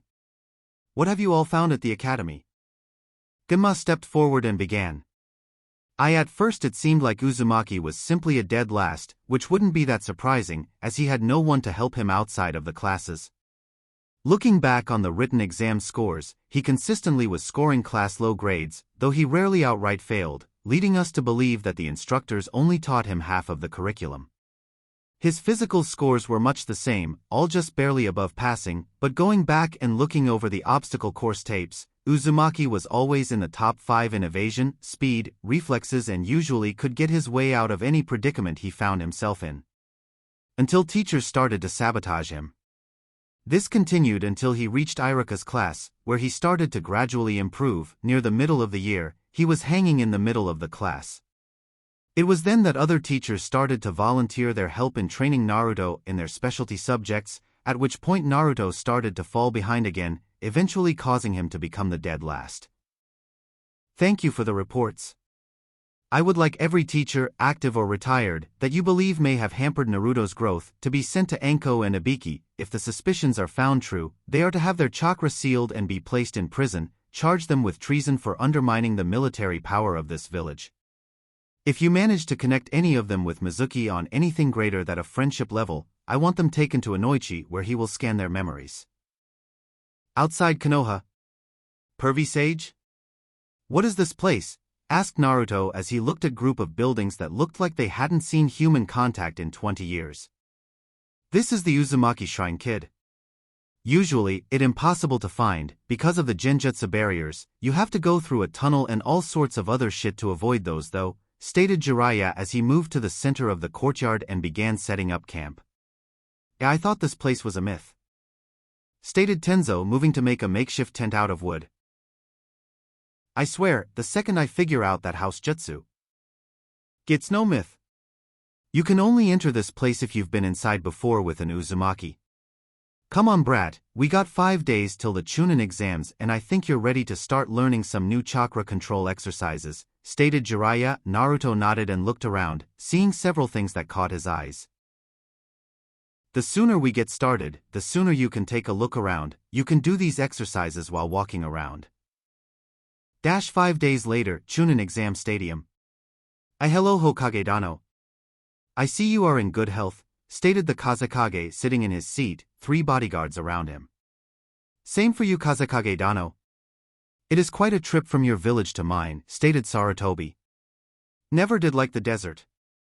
It took a fair amount of our men in the Second Great War, stated Jiraiya, who had appeared next to Hiruzen. Then again, our forest did the same for Kumo, so I guess I can't complain. Indeed.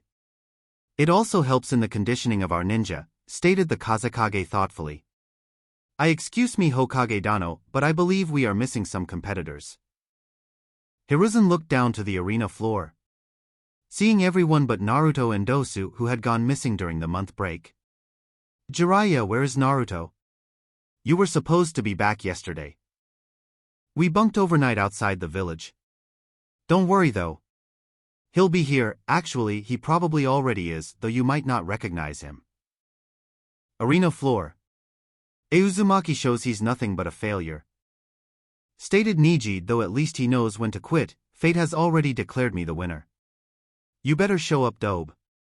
I want to know what that power was, thought Sasuke darkly, his mind revolving around the burst of pure power that he felt when Kakashi first took him to Foster Canyon. I came back a full day early just so I could question that idiot on that power, and that Dobe had the gall to actually leave the village when he needed to answer my questions.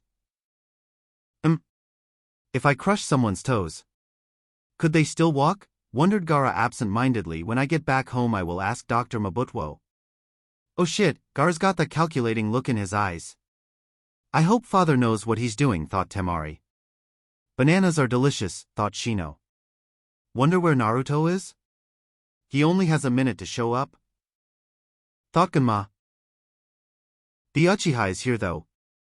I wonder if Uzumaki is around as well? Perhaps if I crush only one set of toes. Would they walk around in circles? Where is Uzumaki? Mother says to be wary of him. Thought Gaara.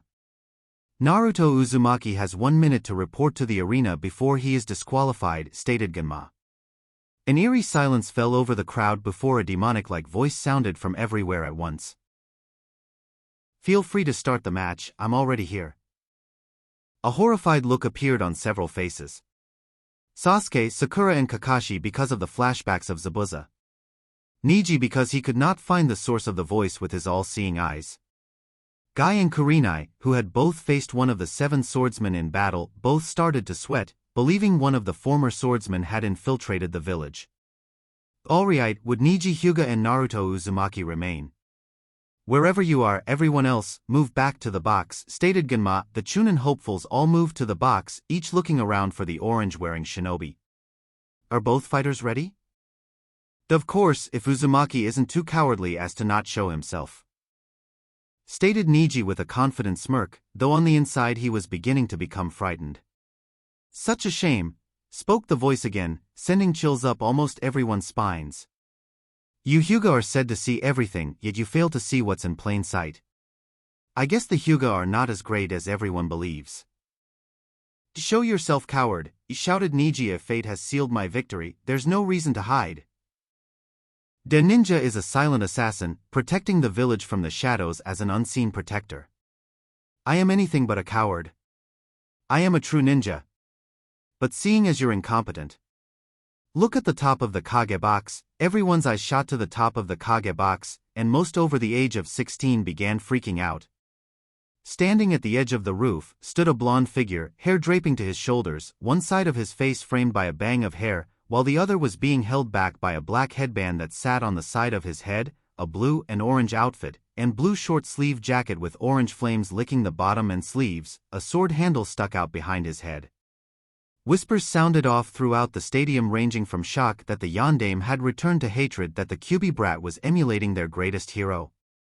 The most notable was Kakashi, who seemed to be literally frozen, unable to even think after seeing just how much Naruto resembled his sensei. Naruto disappeared from the roof and appeared 10 feet from the Hyuga, his giant sword held in his right hand, which he planted into the ground next to him. Start the match. It's time this pile of shit pay for his actions. Alright. First match. Neji Hyuga vs Naruto Uzumaki begin. Nice entrance. But style points mean nothing in this fight. You are fated to lose. Naruto started flying through hand signs a water style. Great collision wave, the torrent of water left Naruto's mouth, surging towards the Hyuga prodigy, who was too surprised to move in time and was swept into the wall, leaving a Neji-shaped indent. As the water settled, covering the arena floor in a foot-thick layer of water, Neji pried himself out of his crater and fell to his knees on the surface of the water. I get up. I'm tired of being underestimated. I'm going to make it known here and now that I'm not the dead last, that I'm not just some fodder, stated Naruto as he channeled Kurama's chakra, just enough to shield his chakra network, giving him an eerie reddish glow. You better pull out all the stops, Neji, cause I'm coming for you. With teams 7, 8, 9 and 10. Man, when did Naruto become so cool? Questioned Ino, her interest piqued by this new, and in her opinion, very much improved Naruto. When did he learn that jutsu? He never used it against me? And what about the sword? Questioned Kiba, angry that he had lost to the blonde when he wasn't even using all his arsenal. Well, when Orochimaru hit him, he said something about a seal. Naruto said that his chakra felt funny? Stated Sakura, staring at the sword that was planted in the ground. But that's Zabuza Momochi's sword. Who's Zabuza Momochi? I asked Choji. The A-class nuke nin from Kiri that we fought on our C rank turned a rank. It's likely that Naruto went back during the month break to retrieve it. Plus he's wearing his headband like Zabuza did, most likely as a way to show his respect, stated Kakashi. Plus Naruto just used AB-ranked water jutsu with only 3/4 of the standard hand seals. Why were you hiding your strength from me, Naruto? Kage box. Sarutobi watched with a smile as his surrogate grandson showed his true colors to the rest of the village. Minato, Kushina. If only you could see him. No. Arena floor. Naruto dodged another set of strikes from the Hyuga prodigy. Using his momentum, he spun and sent a vicious kick at Niji's head, which was blocked by the Hyuga's arm. Niji winced in pain as he was forced to block another blow, which was about as strong as Lee's. This is insane. The only reason I can even track him is because of the byakugan. And why is there red chakra surrounding his body? It's time I end this, stated Naruto as he jumped away from their deadly lake top dance, landing about 30 feet away, flashing through hand signs in a blur, so fast that all Niji saw was a blur that ended on the dragon symbol. A water style. Water dragon jutsu. Everyone in the stadium was amazed and somewhat horrified as a 50-foot-tall water dragon grew up from the water behind Naruto, using every ounce of water on the floor of the arena. The creature then rushed at Niji at near Jonin speeds, forcing the Hyuga prodigy to use his best move. Rotation, shouted Niji, spinning at incredible speeds and releasing a large portion of his chakra. As the dragon hit the spinning dome of chakra, it exploded in all different directions, sending water everywhere, drenching everyone within range of the blast. As both attacks ended, everyone witnessed a slightly panting Naruto, standing on the slowly rising water, and Niji, on both knees and panting heavily as the water rose around him. You cannot escape fate. Do you understand now? I was fated to win the match ever since you were made my opponent. And now you're within my range. Bursting out of his down position, Niji began hitting Naruto's chakra system with everything he had, chakra points, organs, even hitting his chakra coils a couple of times, though Naruto just seemed to tank every hit. As Niji's last strike hit, his vision went black. Naruto had just about enough of the Hyuga poking him, and delivered a strike of his own, blasting the Hyuga on the bridge of the nose with a Kurama-powered punch, sending him flying across the arena, skipping and skidding across the water limply before splashing to a stop, floating face up in the water. Fate means nothing. Fate, revenge, honor, they're all nothing but crutches used by weak people to justify their actions. Naruto turned around, pulling his sword from the ground and placed it on his back, where his belts held it in place through his coat, and began walking towards the stairs that led to the contestant box, passing the nin that were rushing towards the downed Hyuga. The winner! Naruto Uzumaki. Kage box. He's grown well, Jiraiya. Once again you prove that you're one of the best senseis the world has ever known, stated Sarutobi with a kind laugh. I actually sensei, he did most of what you've seen on his own. I taught him a few earth jutsu and refined his taijutsu and chakra control, stated Jiraiya with a smirk, thinking of how hard his student worked. That brat. I hate that brat. It's obvious that he's Minato's son. I want that brat dead. I know, I'll postpone the invasion and let Gaara kill him. I'll just have Kabuto step in if Sasuke-kun is in any danger. After all, he is a medic, though Orochimaru, sending out a discreet message to the nin. Contestant box. Where did you learn those jutsu dobe? And why couldn't I copy them? Demanded Sasuke, but Naruto simply walked past him, moving to Gaara. Don't you walk away from me, dobe. I'm talking to you. Naruto just continued to ignore the pissed-off Avenger, standing in front of Gaara. You are 1, I am 9. Everyone went quiet, wondering what the blonde was talking about. Gaara nodded and spoke. Mother told me as much. You have very good control. I wish to fight you most of all. Then it will be a fight between us. You finish your fight quickly, and I'll fight you with everything I have, stated Naruto seriously, his blue eyes boring into Gaara's green, and don't kill him. Gaara stared at the blonde for a few seconds, before nodding. I will not kill him, but if you disappoint me, he will die, along with everyone else. Gaara then disappeared in a swirl of sand, appearing on the water. I answer me, dobe. Why do you have Zabuza's sword? Where did you learn those jutsu, and what was that power you used? Shouted Sasuke. Flashback. Gyokei Naruto. It's time I tell you something that took me most of my life to figure out, stated Jiraiya seriously as he sat down on the steps of the Uzumaki shrine. What is it, sensei? Asked Naruto, understanding that whenever Jiraiya was being serious and used his real name, it was important. There are certain types of people in this world. There are those that face the world head-on and those that hide behind beliefs. We tend to face everything head-on using our own power. Then there are those like Orochimaru who has hidden his entire life. As a child he lost his parents and used it as an excuse. He never got over the tragedy of losing his parents, and he slowly switched crutches, moving from honor to revenge to even fate. Only the weak hide behind words. Naruto. The strong face their problems face to face, head-on and with everything they got. End flashback. Naruto turned to the Uchiha and with speed that Sasuke couldn't track with his sharingan, he found Naruto's hand around his throat. No more Uchiha. I will no longer be the Team 7 punching bag. You want my hard work to fucking bad. I've worked for everything I've ever had while you use those vile eyes of yours to just steal others' hard work? This is the last time I say it, team. I will never give you anything that is mine. Naruto then threw Sasuke out into the stadium, leaving a majority of the crowd stunned. Good to see you join us. Are both fighters ready? I asked Ganma. Gaara nodded and began leaking chakra into the ground to create more sand. Uzumaki is the target. This Uchiha no longer interests me. I would usually play around with you, but I need answers from the dobe.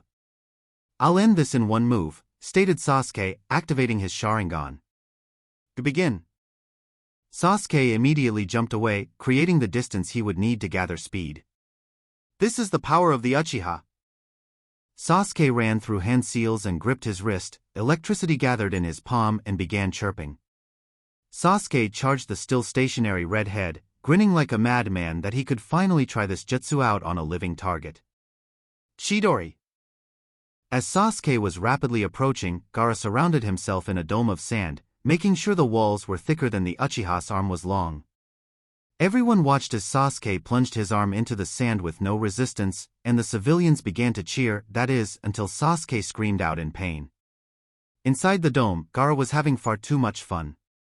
He used his sands to dislocate all of Sasuke's fingers, along with his wrist and elbow. He then sent his sand to cover the Uchiha's body, letting the dome fall as he enveloped Sasuke in sand. You're lucky that Uzumaki wants you alive, though I don't understand why. If I were him, I would have killed you long ago. Proctor. This match is over. The winner. Gaara of the Desert, called out Ganma as he watched the sand leave Sasuke. He was disgusted when he saw that Sasuke's left arm was now about 4 inches longer than his right. Hope that the Uzumaki gives me a good fight, or I will be coming back and finishing you off. You summoned me? It questioned Naruto from a knee in front of the Hokage and Kazekage. You may rise, Naruto, it doesn't suit you to be on a knee, stated Sarutobi kindly. Quite the performance. I did not know you had a water affinity, though with Kushina as your mother, I shouldn't be surprised. You are an Uzumaki after all. Ahihi about that. I don't have a water affinity, mine's wind, stated Naruto, getting a shocked look from both Sarutobi and the Kazekage. A what? Are you saying that you were able to use 2 of the most infamous water jutsu with less than the normally required hand seals? Without an affinity for water? Questioned Sarutobi, his mind racing to figure out how that was possible. Well. Yeah. I mean, what's the point of having 2 high-ranking jutsu if it takes like 5 to 15 seconds just to do the seals? I'd be dead before I got halfway through the hand seals, stated Naruto, not understanding the complexity of his jutsu. That's not what I'm talking about, Naruto. It's the fact that not even I can do those jutsu without the full amount of seals, because I do not possess a water affinity, stated Sarutobi as he glanced down to the start of Shikamaru's match. He turned to see a confused look on Naruto's face. I know every jutsu in Konoha's position, minus personal jutsu of my ninja and clans. I can use every basic element, but I only have an affinity for earth and fire. I can perform a fire dragon and earth dragon with 2 or 3 hand signs, but for jutsu like the water and lightning dragon, I must use all the hand signs. Oh so? Does that mean I have an affinity for water as well as earth and wind? It questioned Naruto. When I did that card thing, it only showed I had wind? Can you do earth jutsu with less than the standard seals? It questioned Sarutobi, to which Naruto nodded. You are indeed a very talented shinobi, Naruto. Don't be surprised if you make Chunin at the end of these finals. Let him fight Gaara first. I was rather disappointed in the Uchiha. Perhaps you can give Gaara a challenge, young Uzumaki, stated the Kazekage, truly wanting to see what the Uzumaki could do, especially if he had heard right about him being Kushina's son. I have to, otherwise your son will kill my friends, even if it means starting a war. It makes me wonder, if he has such free reign in an allied village, how does he behave in his own village? Questioned Naruto, subtly using just enough of Kurama's chakra to increase his senses, feeling a spike of anger come from the Kazekage. I suggest you tread lightly, Genin. Insulting a Kage, even an allied one, can cost you your life, stated the Kazekage, his voice dangerous. Jiraiya was about to shut Naruto up when Naruto felt a huge spike of negative emotions and retorted. I would rather kill myself than die by the hand of a man who doesn't even have the respect of his own son. At least I hope that's what is going on. Hate to find out that you're planning on betraying our trust? After all, letting a mentally unstable jinchuriki loose in any village could be considered an act of war. Naruto turned away from the frozen wind shadow and towards the old man. May I go now? I would like to congratulate Shikamaru on his loss. Sarutobi, lost in thought, simply nodded and said, of course my boy. Be careful fighting Gaara, he's much stronger than Neji. Naruto nodded and moved to pass Jiraiya, only to pause and whisper to him, something's wrong, pervy sage. There's 5 different signatures besides the Kazekage, and all their emotions are negative. Medical Bay. You're very skilled for being a genin, we've already repaired all the joints in his fingers and his elbow, stated a random mednin that had been dedicated to fixing the last Uchiha's all but crushed arm. It's really nothing. All the joints were popped out of place with a pulling motion. It's the easiest dislocation to heal, and he should be back to full range of motion in no time, stated Kabuto with a smile, though on the inside, his mind was running a mile a minute. Orochimaru ordered me to heal Sasuke, but doing this will delay the invasion. It could even stop it from happening. And why has he changed the start signal? Does he want to see that idiot get killed by Gaara? Contestant box. Really, Shika? I knew you would quit, but why quit right before you were going to win? Questioned Naruto, a deadpan expression on his face. Well, it would be troublesome to go on fighting. I'm already low on chakra, and having to face Shino next, there's a slim chance I would have been able to finish the fight before his bugs drained me. Then even if I somehow managed to beat Shino, who is still fresh after Makeup Boy forfeited, I'd be facing you or Gaara. And there is no way in hell I'd want to fight either of you, I explained Shikamaru, who then took a large breath and leaned up against the wall. Oh wow, I think that's the most you've ever said at once? Stated Naruto as he started moving towards the doorway out of the contestant box. See you later, Shika. Where are you going? Questioned Shikamaru, his interest peaked in the blonde. Oh well, I got a half hour before my fight with Gaara, so I'm going to get ready. Hokage Monument in Naruto's mindscape. Okay, can I ask about his abilities? He asked Naruto as he sat on the edge of Kurama's area. Oh well, we've both seen the redhead use sand, but being a jinchuriki, he can also transform into a half form, maybe even a full form of Shikaku. Lucky for you, the best way to slow him down, maybe even stop his sand attacks completely, is to soak it with water. So all I need to do is soak his sand with water? No, soaking the sand with water will only slow down the movement of that sand. The best thing to do if he doesn't go half of full form would be to break that gourd on his back and drench his sand with water, then attack as fast as possible, dodge the slower sand, and beat the shit out of the kid. Then if he goes half or full form? What then? Do you have a massive sword on your back? If he goes half form, soak him with water and hack away. If he goes full form, I guess we're going to find out just how much chakra you can handle. What was your last max out? 12% flow rate. That's what I could use 2 days ago. That should be just about enough for the lower 6 tails. You're still not skilled enough with the tailed beast chains to help at all. How's the tailed beast bomb coming? With Gaara. What's he planning? We were supposed to begin when you beat the Uchiha, questioned Kankuro, confused that the invasion had yet to start. It does not matter. I get to fight Uzumaki in 10 minutes. He will be the one to test my power, stated Gaara, his tone dangerous and his eyes bloodshot. What's so special about the Uzumaki? You tossed the Uchiha around like he was nothing, so why would the blonde be any different? asked Baki, who on top of being confused about the invasion not starting, was also confused about Gaara's choice of target. He was supposed to target the strong Jonin, not some punk that got lucky versus a Hyuga. My choices are none of your concern. Just know that I choose he is the one I will fight, this invasion is not my priority. Arena floor. Naruto appeared in a red blur, or as he called it, a Kurama Shunshin, as it was a simple Shunshin that he used the Biju's chakra for.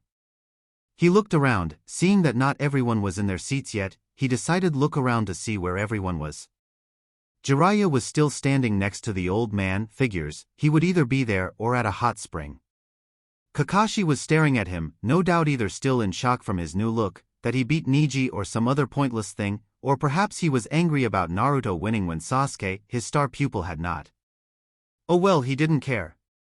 He was already off of Team 7 anyway, he wouldn't have to deal with him anymore. Sakura had yet to notice he was on the arena floor, that or she just didn't care. She too was most likely angry that he had beaten Neji when Sasuke had lost. Ino was staring at him with the same look she always gave Sasuke, which he had to admit, he wasn't sure if that was a good or bad thing. Tenten, Guy and Lee were all aware of his presence, but were all talking amongst themselves, most likely how he had beaten their strongest member.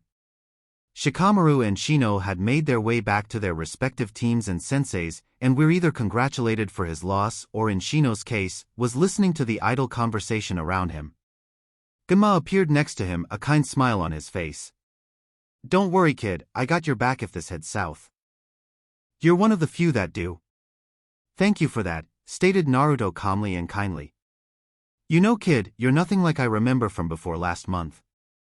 I'm kinda digging it. But you should still pull a prank every now or then, smiled Ganma as he balanced a sanbon in his lower lip. Naruto was about to respond when he felt a huge swelling of negative emotions flare up roughly 15 feet from him. He turned and looked at the spot Gaara appeared. Did he sense me? Not even Baki can sense me? You definitely will be the one to challenge me, thought Gaara with a maniacal grin. Let's start this now, I will not wait any longer. Oh shit, I hope you're as strong as you look kid, thought Ganma the first fight of the second round. Naruto Uzumaki vs Gaara of the desert.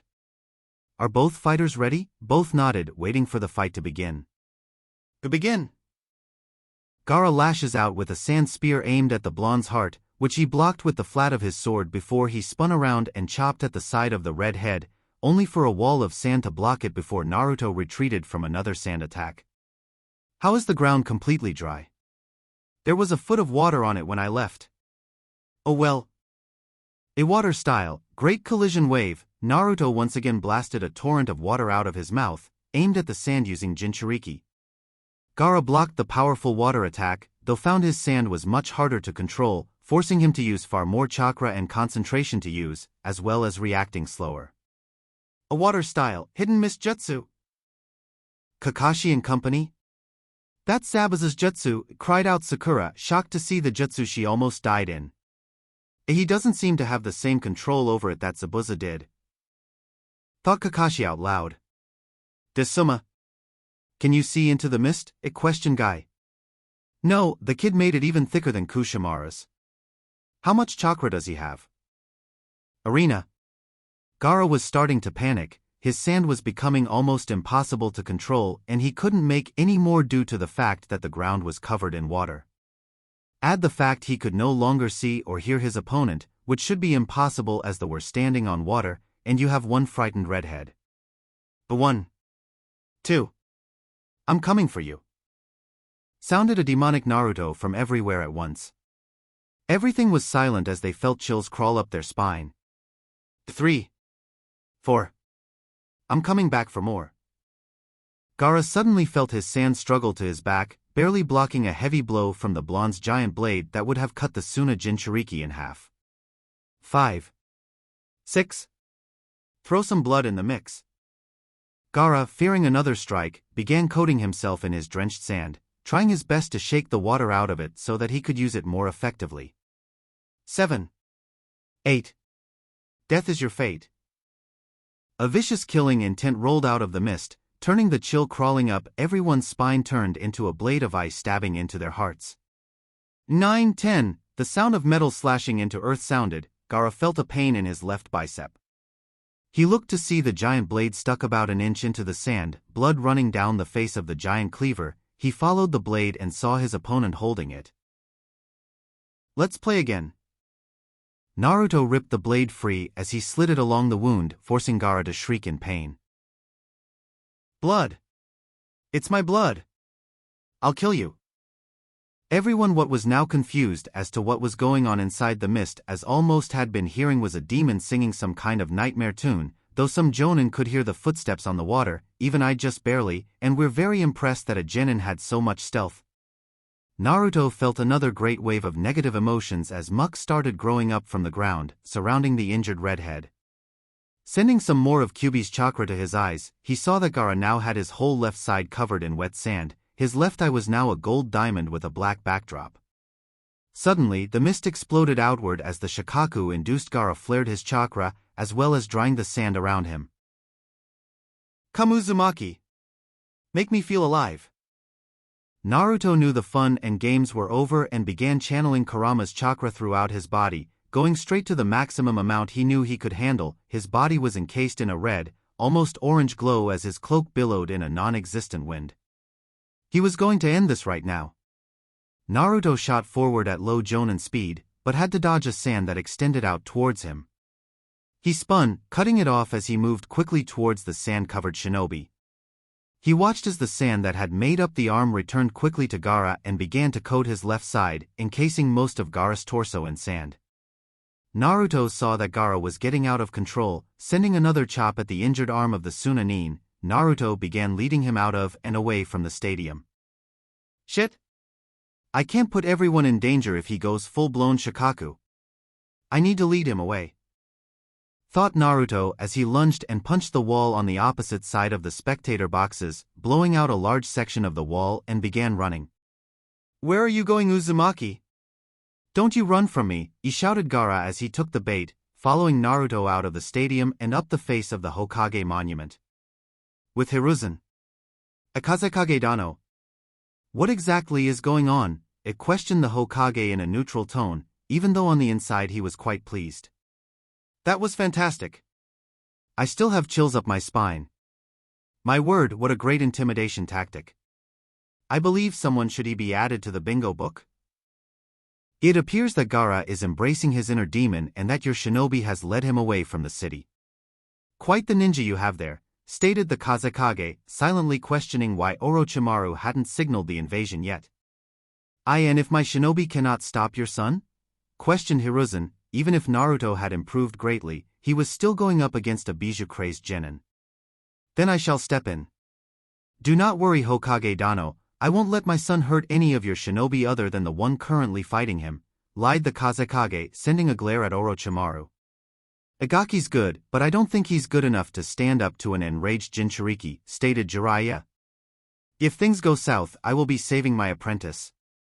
Jiraiya then took off, along with Ganma, following the two boys up the Hokage monument. "Go make sure he doesn't try anything until the fight is over. It would not look good for us if our best genin was beaten," stated the Kazekage, though his tone said, "Make sure you don't fuck this up." Orochimaru, who was hidden as a masked guard to the left of the Kazekage, simply nodded and followed his old teammate to the top of the Hokage monument. "Perfect, even if Gaara doesn't kill him, I still can. Then I can start the invasion and finally kill Sarutobi-sensei? With Kakashi and company?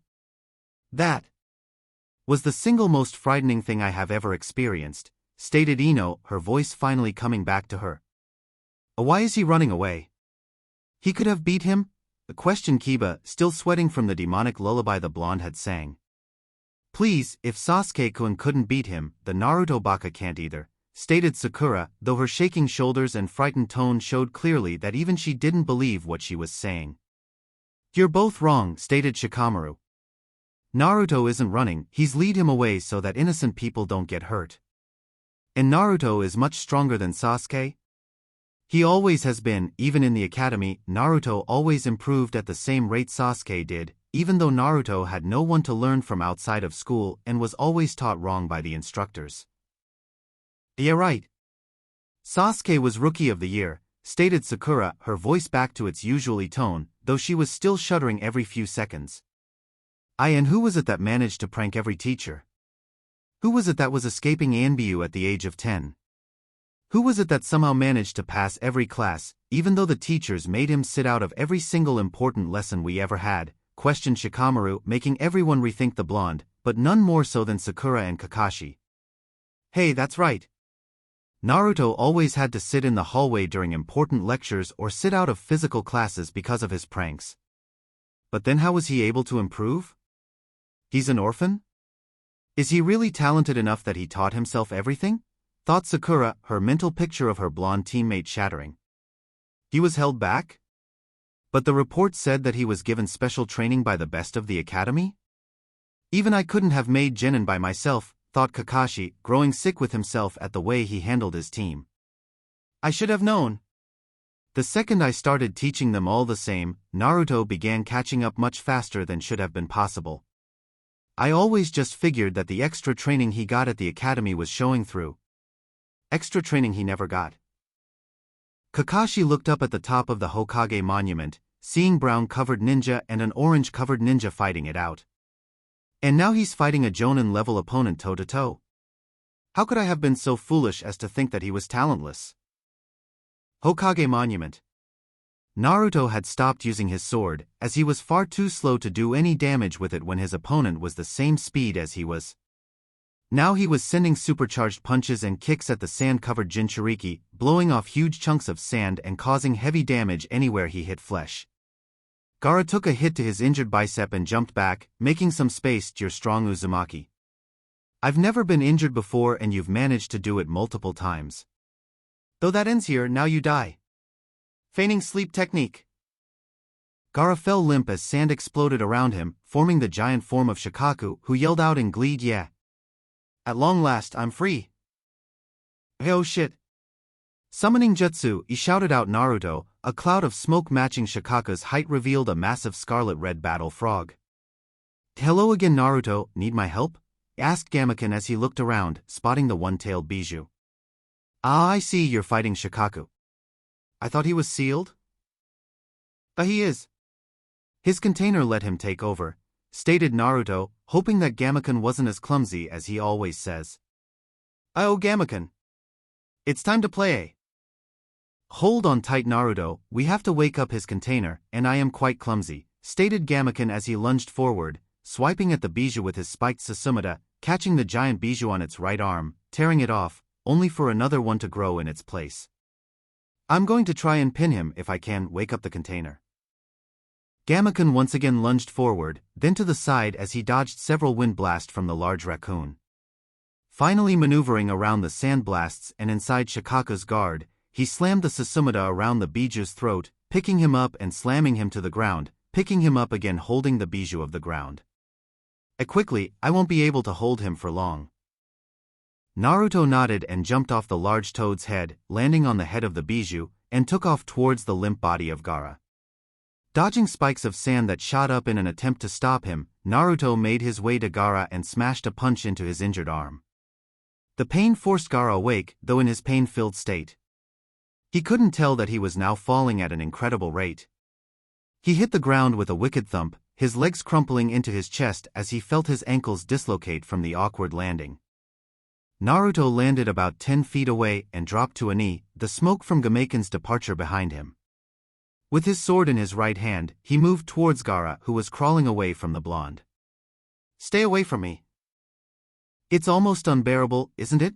Asked a stoic Naruto as he walked towards Gaara, the feeling of being all alone. Gaara's eyes widened as he stopped crawling. His fragile mind reliving all the scorn, loneliness, hatred. Naruto, with tears in his eyes, continued, I know that feeling, I've been there, in that dark and lonely place. But now, there are other people that mean the world to me, I care more about them than I do myself and I won't let anyone hurt them. That's why I refuse to give up, I will stop you, even if I have to kill you. But why?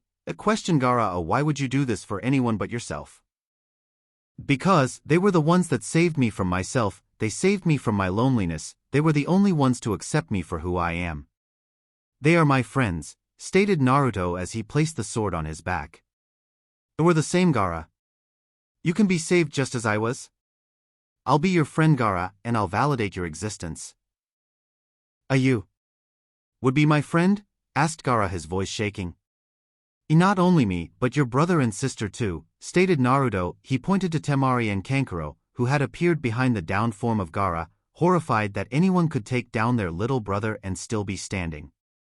Gaara looked at his brother and sister, who were gazing at him odd stares. Would you really be my friends? Even with everything I've done? Temari was the first to respond, her eyes softened and her voice calm and kind. Gaara, you're our little brother, of course we would be your friends, we're family, we love you. Kankuro just smiled and nodded. Gaara looked between Naruto and his family, his gaze grew dim as he began crawling towards his family, who quickly rushed to help him up. As they held him up, Gaara turned his head to the blonde. Thank you Naruto Uzumaki for saving me. Go to your Kage, Sand and Sound are planning to invade. Naruto's eyes widened, his heart raced as he once again began channeling Kyuubi Chakra, sprinting back to the stadium. About halfway down the face of the monument, he was met by Jiraiya and Ganma. Congrats kid, you won the match, stated Ganma, running as fast as he could, stride for stride with the orange chakra-cloaked blonde. No time. Pervy Sage, Gaara said that Sand and Sound were planning to invade, crewed out Naruto as he made it to the bottom of the cliff face, collapsing into heap as his body finally gave out. Kit! Stop channeling my chakra. Your body is starting to break down. Naruto! Are you alright? Questioned Jiraiya. Yeah, go tell the old man about the invasion. I'll be fine, stated Naruto as he fell out of consciousness. Tenzo appeared, the Sand siblings following him, and he picked up Naruto. It's okay Master Jiraiya. I'll bring Naruto to his home. These three all confirm that Sand and Sound are planning to invade and have asked for asylum until the invasion is over. Jiraiya nodded. Okay, take Naruto to his parents' home, bring those two with you.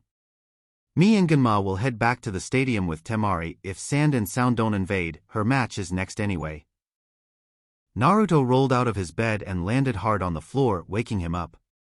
Looking around he couldn't help but try to remember the last time his room had been so clean. Hell, he didn't even know that he had red carpeting. Wait. I don't have red carpeting. Where am I? Thought Naruto as he sat up, surveying the room that he had been sleeping in. Hey Kurama, where am I? And why do I feel so sore? Because you used too much chakra, your muscles couldn't handle being infused with as much of my chakra as you pumped through them, and they started to break down. Thankfully, you're already healing, so the most you should be feeling right now would be like the after effects of a serious workout. That's good. Does that mean I'll be faster and stronger? No. In fact, you will probably be a little slower and weaker. Your muscle were breaking down. I'm not sure if you lost anything, but you certainly didn't gain anything. Shit, stated Naruto as he stood up on wobbly legs and began inspecting the room he was in, finding it somewhat dusty, as if it hadn't been lived in for a while. Don't worry, Kit. Your body is adapting to the strain already. Soon you shouldn't suffer any ill effects at all. Thanks Kurama, go ahead and get some rest. Naruto looked over the room. He began feeling an odd sense of familiarity, as if he has been here before. The red carpet, red walls, cherry oak dressers, even the picture. Naruto all but ran to the dresser on the right side of the bed, where there sat three pictures. One was a beautiful redhead and a very well-endowed blonde, the next was a small red-headed girl with a very old red-headed woman. The last was old man Sarutobi and the beautiful redhead standing in the Hokage's office. Sarutobi was smiling at the camera while the redhead was smirking and pointing towards her black headband with a red leaf symbol. Damn mom! This is my mother. This is my mother's room, stated Naruto as he started crying. He moved towards the doorway, opening the door and started walking down the hallway. The first door he came to was a linen closet, the next was a bathroom. The next room Naruto entered forced him to his knees. The walls were blue, clouds painted on the ceiling, there was toys in the back left corner, dresser and mirror on the back wall. And a small crib that looked to be made out of the best wood money could buy. This was supposed to be my room. She loved me. Someone loved me. Naruto got up, walked over to the crib, and sat down next to it, leaning against it carefully, making sure not to break it. This was how Jiraiya found him almost an hour later. "I see you found your room." "Like it, Gaki," stated Jiraiya from the doorway, startling Naruto, who in his joy-filled state had all but shut himself off from the outside world. "She loved me, pervy sage. I had a home." "No.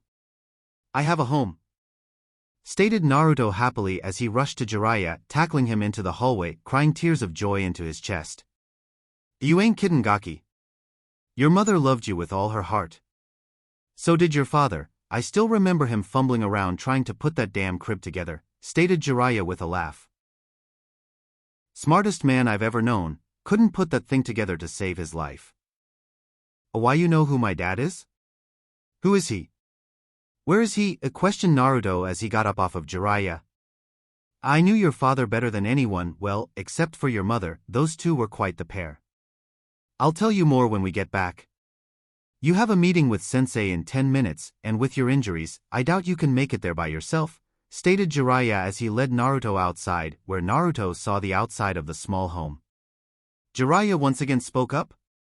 "They had lived in a tiny one-bedroom apartment before they moved in here about a month before you were born. He said that there was no way his apartment would be safe for a baby. Hell, I'm surprised you lasted as long as you did in that dump." Wait. My apartment was..." "That's correct, Gaki. Your dad lived there from when he was a kid till he made Jonin, and some time after that. Though he cleaned the place out when they moved here," stated Jiraiya. "But now come on, we have to be there soon, and I don't want too late." "Unknown location. So this Gaki can already use his beast chakra?" I asked a blue-skinned fish man. Yes. Zetsu reported that he is at least Jonin speed and power when he uses Kyuubi's chakra," stated a dark-haired teen with sharingan eyes. "Perfect, you're way faster than that, and I'm way stronger than that. He won't be a problem at all, especially after I shave his legs off," stated Kisame with his patented shark-like grin. "Do not underestimate him, Kisame. He defeated the One-Tail's jinchuriki with only moderate difficulty. He also seems to have taken after your old teammate. He even calls himself the demon of the hidden leaf," stated Itachi in his same monotone voice. "Who cares? I'm the best water jutsu user there is, and there's no way the Gaki is better with a sword than me. Even if he was, the only sword that can handle Samahata is dash.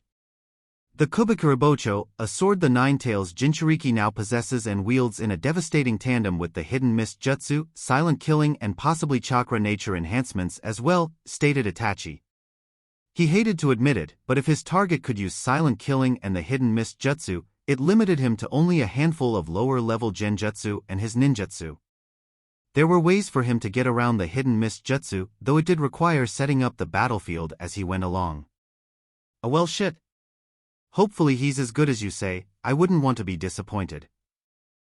Hokage's office. Hiruzen Sarutobi, the third Hokage, sat behind his desk, working on some of the massive amount of paperwork that had somehow appeared on his desk after Sand and Sound foolishly invaded. At the end of the battle, less than 15 Konoha ninja lost their lives, though hundreds of Sand and Oto nin were killed, including the fourth Kazekage, who had thoughtlessly attacked the Hokage, stating that Sarutobi was nothing but an old man well past his prime. The fight was short. Sarutobi had crushed his skull in with Enma after a short taijutsu bout. Now Kakashi, Asuma, Kurenai, Shino, Shikamaru, Sakura, and Sasuke, whose arm was in a cast now, were standing before him. "Good. Now when Naruto and Jiraiya get here we can begin." "You already here, sensei?" came a deep voice behind Sarutobi. Everyone looked to see the Gama Sanin on the roof outside the far left window, facing the Hokage monument. "Jiraiya, how many times have I told you to use the door?" "And where's Naruto?" questioned Sarutobi, not sensing the usually unrelenting ball of energy he had usually sensed when the boy was in his office. Come on, old man, if you can't even sense a genin, then I think it time you hand over that hat." Sarutobi's eyes widened along with everyone else's as their eyes snapped to the far right window, where a blue cloak and blonde hair were visible behind a human-sized sword. "Oh. I think I have a few years left in the tank. After all, I did just defeat a fellow Kage in combat. Now if you two would be so kind as to enter this room, we can begin," stated Sarutobi calmly, though on the inside he was still in a state of shock. Jiraiya, I can understand, he's the king of stealth, but Naruto just snuck up on me. I didn't hear him, smell him, or even sense his chakra. How is it possible to be able to hide both his presence and that of the Kyuubis? To have come so far in just a month. Naruto limped his way into the room, his body still stiff from overusing Kyuubi's chakra. He stood as far away from Team 7 as possible, using the massive frame of Jiraiya as a buffer to block them out as much as possible. I don't want to be anywhere near them when they find out I was taken off the team almost a month ago. Alright, now that everyone is here, I have some announcements to make. First off, would Shino, Aburame and Shikamaru Nara please step forward? Shino and Shikamaru stepped forward, as Sarutobi had requested, their faces showing no emotions, Shino because he was an Aburame, Shikamaru because he legitimately didn't care about anything happening around him. Due to your performances in the exams and your efforts in the invasion, you are hereby promoted to Chunin. Shikamaru's eyes widened while Shino stayed calm, though Naruto was sure he could hear his hive buzzing louder. Sasuke was about to say something, but a squeeze on his injured shoulder from Kakashi stopped him. Sarutobi handed each boy a Chunin vest, shaking each ninja's hand and wishing them good luck in their new roles. Now on to our second promotion of the day. Naruto Uzumaki, I am promoting you to Special Jonin. Your speed, strength, and ninjutsu are all Jonin level, and your tactics, along with your skill in stealth, have shown greatly in both of your fights. You would be promoted to Jonin, but your Genjutsu and Taijutsu are still too weak for me to do so. Your Kenjutsu skills also need work, stated Sarutobi with a smile on his face, which was erased by a certain duck-haired Uchiha. Why is the dope being promoted? And to Jonin no less, he questioned the Uchiha. He had seen the blonde idiot defeated the Hyuga, but the Hyuga was weak. Well, Sasuke, after you felt Agara when he dislocated the joints in your hand and arm, Naruto defeated him. Naruto was the one that found out about the invasion and defeated the biggest threat to the village. On top of that, since you obviously weren't listening to what I just said, he has showed Jonin-level skill in water ninjutsu, stealth, tactics, speed, strength, and summoned one of the big three toads, stated Sarutobi, his tone final and his eyes locked onto the young Uchihas. Lord Hokage, though I agree with this promotion, I must ask what will happen to my team if Naruto now has special Jonin duties? Asked Kakashi. He felt shame as he watched Naruto put his new Jonin vest on under his coat, knowing he didn't help him at all, or at least since he had watched him in ANBU.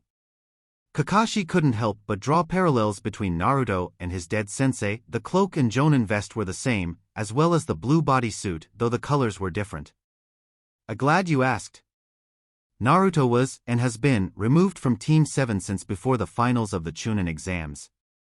After several complaints into your teaching, I determined that Naruto was better off by himself. It will be determined later as to where he will be reassigned, stated Sarutobi, finding a strange enjoyment at the dumbfounded looks on everyone in the room, besides Naruto and Jiraiya faces. But if Naruto isn't on the team, then what will we do? Questioned Sakura. Team 7 will back up other genin teams on all C-rank missions outside the village and fill in for the clan heirs on their respective teams when they have clan business. Other than that, you are now on reserves, stated Sarutobi. And now I must ask you all to leave. Jiraiya and I have some business to attend to. Kakashi, you stay, you have a lot to explain. I'll meet you back at your house, Gaki. Oh, might want to check the basement, there is some intense material down there on ceiling, stated Jiraiya as everyone left the room. Sasuke was visibly angry, even more so than usual, at the very thought that the dobe was stronger than him. Sakura was, for once, not following the Uchiha, her mind reliving every mean thing she had ever done to the blonde. Asuma and Kurenai were re-evaluating their own teams in their head. If Kakashi had missed the gold mine that was Naruto Uzumaki, perhaps they had as well. Alright, see you soon, pervy sage. Hey old man, you know where Tenzo is? I asked Naruto. I believe he is helping rebuild the south wall, but by now he's probably passed out from chakra exhaustion, stated Sarutobi. Naruto shot out the window at speeds only the Jonin or higher could see. Hard to believe half of his muscles are strained from that fight, isn't it? He is his father's son, stated Jiraiya. Sensei, I'm telling him tonight that Minato is his father. I'm going to be taking him with me for a while. You are his master now, Jiraiya, and as he is now granted Jonin level clearance, he can leave with you whenever he wants, stated Sarutobi. Now Kakashi, I already know that you taught them the bare minimum. Tell me in your own words why you did that, and I might let you continue to teach the other two. South Wall. Naruto appeared next to the nearly completely rebuilt South Wall, kicking up a cloud of dust as he stopped. Man Kurama, how much longer until I can use your chakra without it hurting this bad? Probably a week. As long as you don't go above 5% flow you should be fine. Naruto was taken out of his internal conversation when a familiar voice reached his ears. Hey there Naruto. Congrats on the promotion to Chunin. You're one of us now, buddy. Dezumo. That's a Jonin vest. Stated Kotetsu sitting to the gate guard box, his eyes trained on the forest green vest of the young blonde. What? Questioned Izumo, looking at the best in question. How did you get a Jonin vest? Simple, he was promoted to special Jonin. How's it feel to have a 13-year-old superior to you? Stated a cheery voice behind them. They turned around to see an ANBU member. Hey Tenzo. I was looking for you, stated Naruto excitedly. Well come on, there is some people I want you to meet, stated Tenzo. He adjusted his mask and took off towards the center of the village, Naruto following closely behind. How do you think he got a sword of the hidden mist? Questioned Kotetsu, staring at the back of the blonde as he bounded away. How does that kid do half the shit he does? Konoha Flower Shop. Ino was in the back room taking inventory when she heard the front door open, ringing the bells that were hung above the doorframe. Just a moment. Take your time, Ino, came a crying voice from the front of the store. Sakura? Questioned Ino as she scrambled out of the back room. Finding her friend leaning against the counter, her face in her hands. Sakura. What's wrong? I'm such a horrible person. Sakura muttered. Ino was about to retort when Sakura looked up and smiled, her eyes puffy and her makeup running. Shikamaru, Shino and Naruto all got promoted. That's great and all, but why are you crying? Questioned Ino, her voice confused as she got behind the counter. Naruto isn't a part of Team 7. He hasn't been for a month, stated Sakura, still crying lightly. A what? Why? Questioned Ino. Naruto wouldn't ask for a transfer, would he? I don't know, something about complaints and him requesting to leave, stated Sakura. A what? What complaints could there be? You have the strongest genin team in the village? And why would he request to leave the team? Questioned Ino. I don't know. After the wave mission I started being nice to Naruto, since he basically saved mine and Sasuke's lives, but he seemed to grow more and more distant with us until the Chunin exams. Then at some point during the month break, he was removed from the team and now he's a Jonin, stated Sakura. Wait, did you just say he is a Jonin now? Seriously? Questioned Ino. Sort of. Hokage-sama called him a special Jonin. Something about not being skilled enough to be a Jonin but too strong to be a Chunin, stated Sakura. But it doesn't matter anyway, now without Naruto. Is your team being disbanded? Questioned Ino. No, we're getting a new member next graduation class, until then we are on reserve, but I don't know we can even be a team anymore. With Naruto gone, there's no one to hold the team together. And if that's not bad enough, he hates me now, stated Sakura, her crying starting again. He doesn't hate you, Naruto is too nice to hate anyone, let alone you, reassured Ino.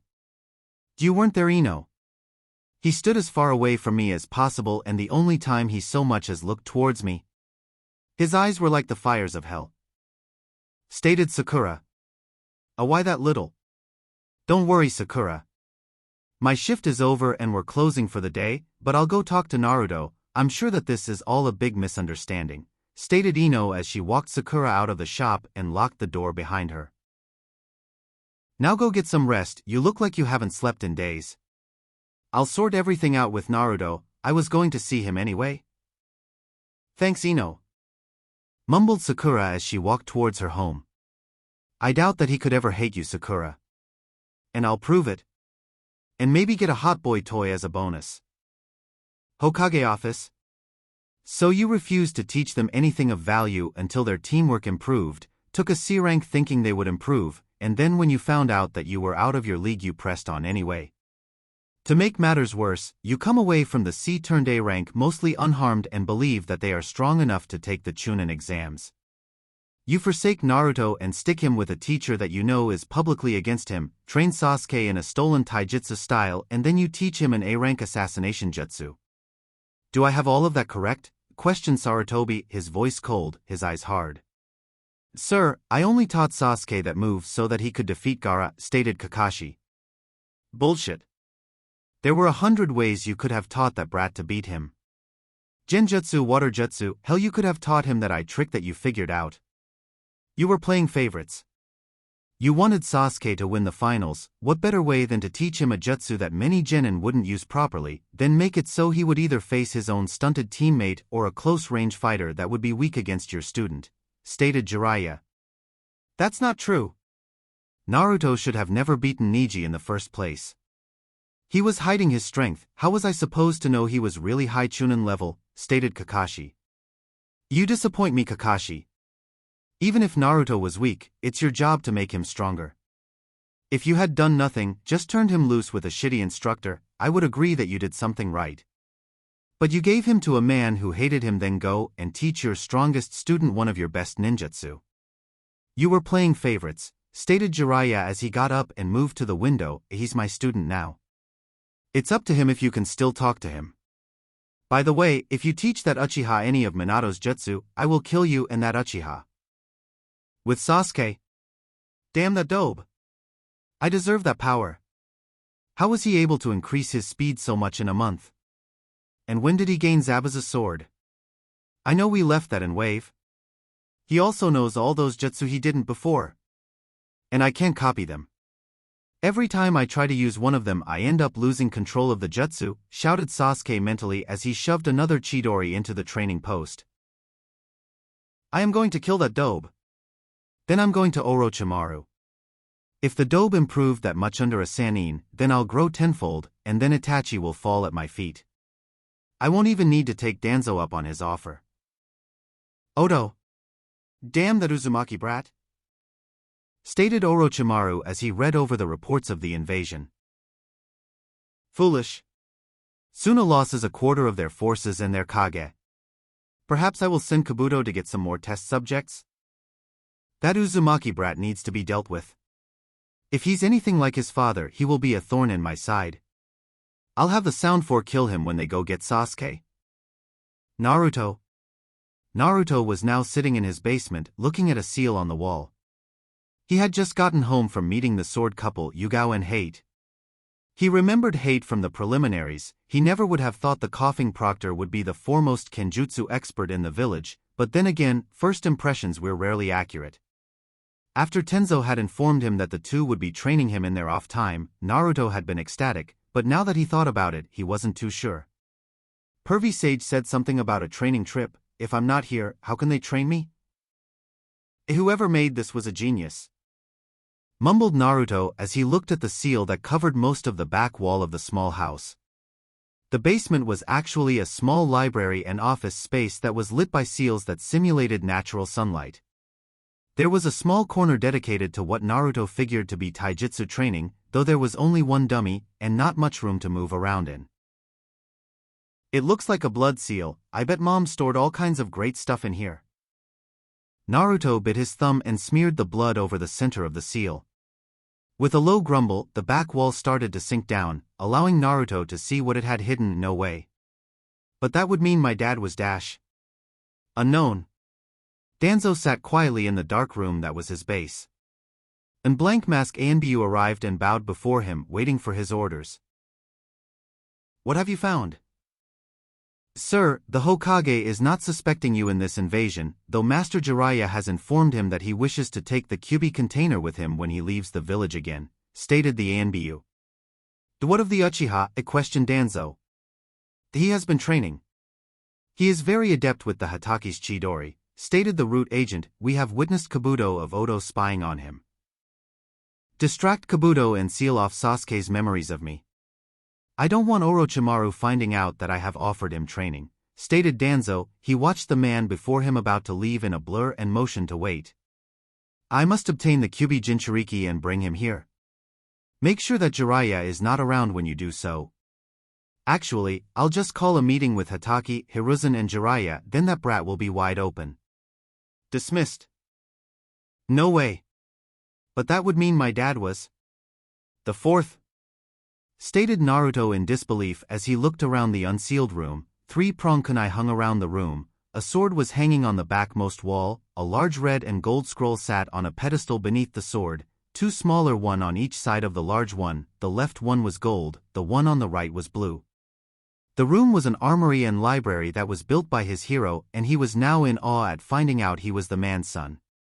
The room itself was nearly the size of the whole basement. Waist-high racks of books and scrolls lined the walls, and the center of the room was 10-foot diameter ceiling array that seemed to shimmer the air around it. What is that? It's not a containment seal, pondered Naruto as he inspected the oversized array. There's 10 expansion seals around the perimeter and a bilateral gravity seal in the middle. But then why are there resistance seals linked with both the gravity seal and the... He was seriously going to have to thank Jiraiya for teaching him how to at least recognize the advanced aspects in sealing, as he doubted that he would even know what those seals were otherwise. No. No way in hell. The fourth? My dad made a self-contained gravity room, stated Naruto, summoning a shadow clone and having it move to the center of the seal. Naruto watched as the clone walked into the seal circle, moving slower and slower, only for the clone to crumple to the floor and poof out of existence once it reached the middle. Naruto sat shocked at the memories the clone sent back. The gravity increase is ridiculous, it's like the gravity seals that Tenzo told me about, only the whole area is like that. And it's way bigger from the inside, almost 100 feet across instead of the 10 that I see from here. I wonder dash. No. You're in no shape to enter that seal array, you have torn muscles all over your limbs and most of your body is strained otherwise, it's a miracle that you can even move right now. Going in a high-gravity environment such as that is asking to end up like your friend in green after my sibling got through with him. Fine. Way to ruin my fun, responded Naruto as he walked around the seal and up to the pedestal where the 3 scrolls Saturday. Might as well read the small gold one first. Maybe this was one of Dad's. Kiri. Well, I'll be damned, stated Ao, reading over an intelligence report that just came in from one of their spies. Mei-sama. You were correct to let that boy keep the Kubikura Bocho. Seems he's already made a name for himself. Really? How so? Questioned Mei, her interest piqued when the young blonde was mentioned. Said blonde had been on her mind quite a bit lately, though she wasn't sure why. The boy beat a Hyuga prodigy in outstanding fashion before defeating the one-tailed Jinchuriki by using a mixture of silent killing, mind games, and I quote, the densest hidden mist jutsu our informant has ever seen. Says he also summoned a giant toad to help when the one-tail container fully transformed, though it wasn't Gamabunta, it says he was equal in height, stated Ao, though I doubt the boy can actually do all of that. After all, he is just a genin, even Kakashi Hatake wasn't that skilled at that age, and I doubt he is on par with Itachi Uchiha. I don't doubt him, Ao. Before I even gave him a scroll, he was Jonin level speed and strength. There's no telling what that boy will accomplish in the years to come, stated Mei, her thoughts going back to her first time meeting the young man, and the literal ease he was able to throw Zabuza's sword around. Oh well, perhaps we should recruit him to join us then, joked Ao, not even remotely serious about doing just that. It's not a bad idea. Council chambers. Why are we here? And where are those idiot civilians? Questioned Suminazuka. Danzo has called this meeting, stated Sarutobi simply, not wanting to give anything away, even though he was sure it was about Naruto's promotion or Sasuke's lack thereof. So why don't you fill us in, old man? What could be so important that you would call a full military council meeting? Questioned Jiraiya, who stood behind Sarutobi.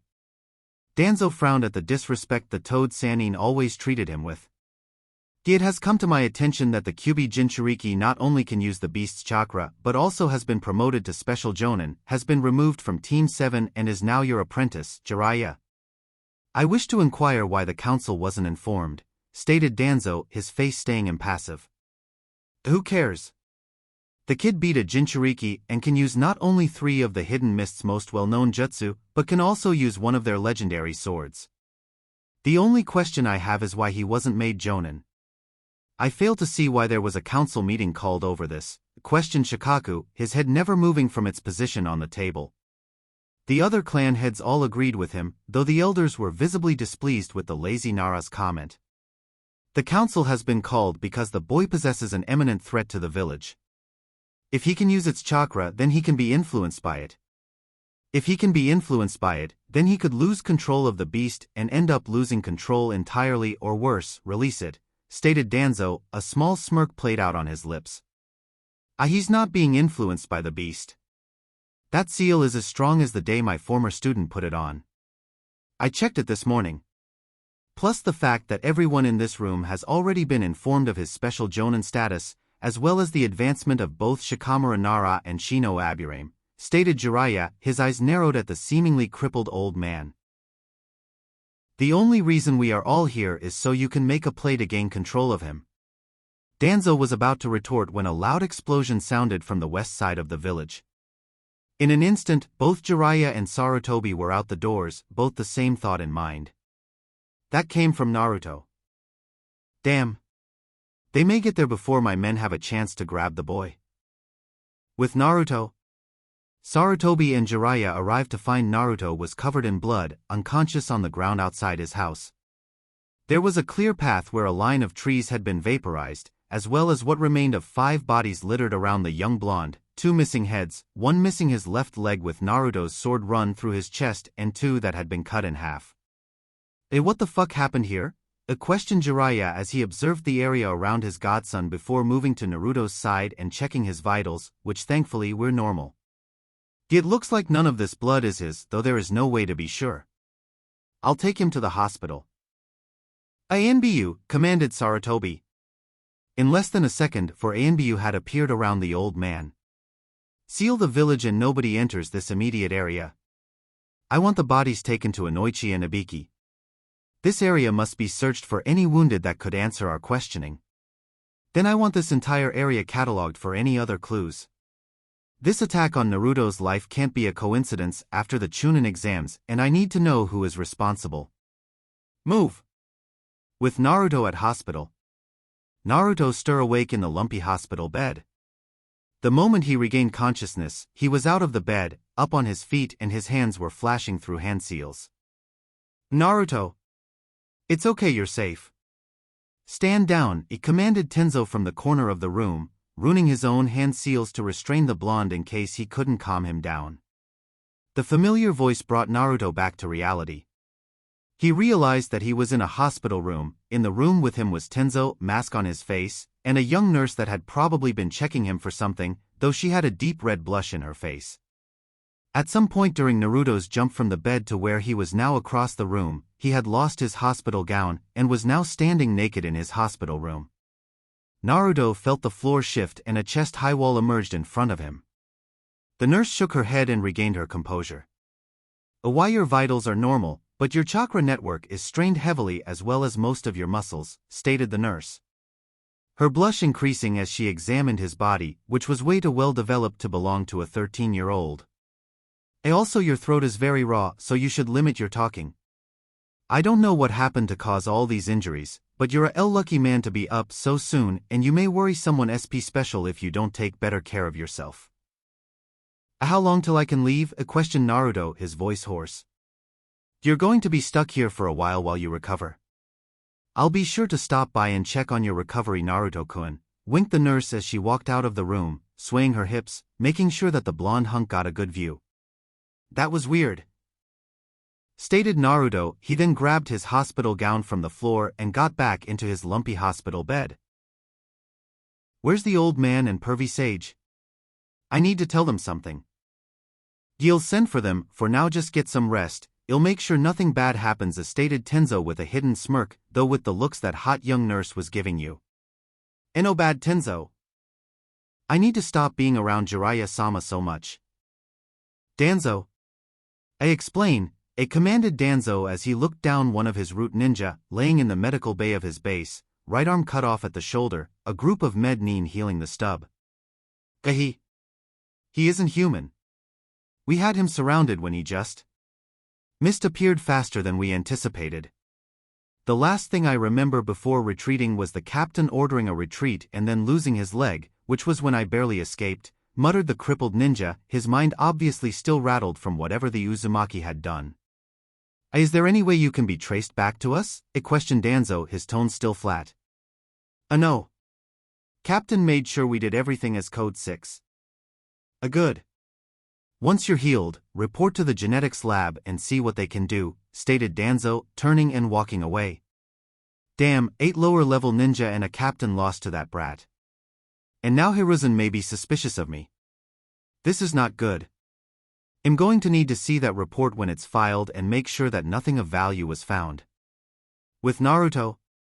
Are you doing alright, Naruto? Questioned Sarutobi, his voice laced with concern at seeing his newest special jonin hospitalized for the first time in 6 years. Yeah. I'm good. Who were those people who tried to abduct me though? Asked Naruto, his voice less hoarse than when he first woke up. What do you mean abduct you? Actually, just tell us the whole story, stated Jiraiya, pulling out a different notepad, obviously wanting to miss any details that the blonde could give them. Well, I was just leaving the house to see if I could talk to Gaara when. Flashback. Naruto Uzumaki. You are to come with us, stated a blank-masked Anbu that dropped down next to Naruto. Almost immediately, 9 more dropped down from the forest around him. Naruto began making one-handed hand seals with his left hand at speeds that few of the Anbu could keep up with, yet none recognized. His right hand flew to his sword handle, and then he disappeared into an impossibly fast-forming fog as he stated, hidden mist jutsu. Form a parameter, shouted the captain. The unknown Anbu formed up in a circle. Keep your head up. He can strike from anywhere. Especially behind you. Came a phantom voice in the middle of the circle, killing intent, freezing several of the Anbu. Most fled the circle, the unlucky 2 that didn't move in time were chopped in half. You've made a terrible mistake. And now you will all die. Naruto moved at his maximum speed, not using Kurama's chakra. Another fell to a lost limbs, 2 more lost heads. Finally the captain lost his leg. Retreat! Naruto felt the remaining Anbu retreat, all in the same direction. Kurama! I need a range attack. Focus my chakra to your throat and burp. Burp? Just do as I say. Naruto built up a huge amount of Kurama's chakra in his throat, feeling it actually swell from the influx of demonic chakra. When he felt he couldn't hold any more, he opened his mouth and actually burped. A pillar of golden chakra exploded from his mouth, vaporizing the retreating Anbu and the forest around them. With his last ounce of energy, Naruto threw his blade, impaling the captain through the chest as he attempted to escape despite losing one of his legs. Naruto then fell face first, unconscious, covered in blood and filled with pain. Flashback end. At first when you said it was they wanted to abduct you, I figured this might have been a Kumo attempt, much like what your mother went through in the past. However, after what you told us, I'd say this has Danzo written all over it. The timing of the meeting we were just in is too perfect to think otherwise. Gaki, as soon as you're healed we're going to leave, it's time to start your real training trip, stated Jiraiya, giving his notepad to Sarutobi and pulling out a scroll and jotting down locations he felt would be beneficial to his apprentice. Very well. In the meantime I will have Tenzo launch an investigation. Even if it wasn't Danzo, this was a wake-up call. Next day. Word had traveled fast of Naruto's hospitalization as well as him taking out several unknown Anbu. So far Team 8 and Team Guy had come by, both Kurenai and Guy had given him gifts for making jonin. Guy had somehow found a set of orange taijutsu sandals that had metal plates reinforcing the top and heels of his feet, as well as a list of holes that Guy had found in his fights with Neji and Gaara, for which Naruto had thanked him repeatedly. Kurenai had given him a scroll of several high chakra usage genjutsu that Naruto could actually use. At the end of the scroll Naruto found a picture of Kurenai in a very skimpy bikini. Thankfully he was alone when he found it, as he had passed out from a nosebleed. He needed to make sure that Pervy Sage never found that, or he had a feeling Kurenai-sensei would make his life a living hell. The remaining genin of Team 7, Choji, and Asuma were on a mission while Shikamaru had stopped in after finishing the clan business that had kept him from going on said mission. The boy didn't know what Ino was doing, as she wasn't on a mission and she had yet to come visit him. Currently Naruto sat in his room, while the nurse from the day before was feeding him and giggling at the disgruntled look on the blonde's face. Just then Naruto sensed someone standing at the door. And here I thought you forgot about me. What can I do for you, Ino? 1 week later. Naruto stood at the northern gate, Jiraiya at his side, Team Guy, Team 8, and Team 10 had already said their goodbyes. Ino and Kurenai both giving the young jonin a hug, though Ino had taken it a step farther and giving Naruto a kiss on the cheek. Hinata and Kiba had wished him luck on his travels, Choji and Shikamaru had gotten the blonde a jumbo pack of ramen and Shino had simply nodded to him, though Naruto could feel Shino's turbulent emotions, as well as hear his hive buzzing louder. Now Sasuke and Sakura stood before Naruto. "See you when you get back, Naruto," said Sakura. She gave him a hug and whispered into his ear. "Thank you for forgiving me. I know you told Ino that you didn't hate me, but I know that on some level you did, and I'm sorry. It's not in me to hate a teammate, I told Ino the truth, and am telling you that it's okay," stated Naruto, returning the hug. Suddenly Naruto pulled his sword off of his back and chopped Jiraiya's notebook in half. "Don't you use us in your smut pervy sage. You're no fungaki," stated Jiraiya with a pout, pulling out another notepad and transferring his precious research. "Sasuke, how are you doing?" questioned Naruto, who had gotten the chance to read the mission report and found out that Sasuke had gotten his first kill on the mission he just got back from. "Don't you worry about me, Dobe. I'd be worried about falling behind me," stated Sasuke with a smirk, though Naruto could feel his emotions swirling violently. "Just you wait, Dobe. By the time you get back, Orochimaru will have made me stronger than you could ever be.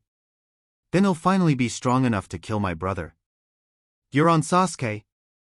Just don't die on me," stated Naruto. "I'll see everyone when I get back."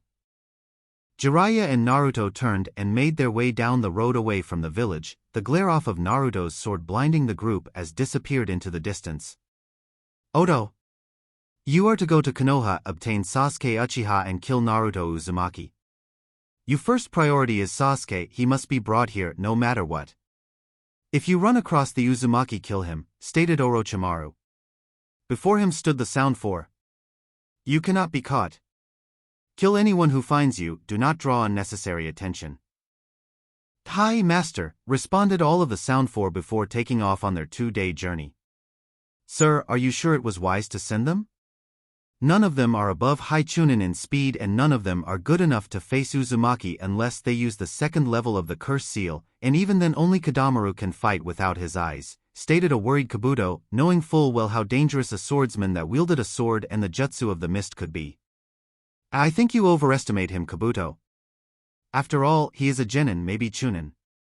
He has no real power," stated Orochimaru, scoffing at the very thought of Minato's brat being stronger than his personal guards. "Even if the brat is strong enough to kill one of them, I can just send Kimimaro." "Sir, did you read the latest report?" questioned Kabuto carefully, not wanting to anger his master, yet wanting to make sure he knew all the risks that the blonde posseed. "Why would there be a new report?" questioned Orochimaru dangerously, his eyes narrowing at his most trusted subordinate. "Well, sir, our spy reports that the Uzumaki is a special jonin now. And he's leaving with Jiraiya to train.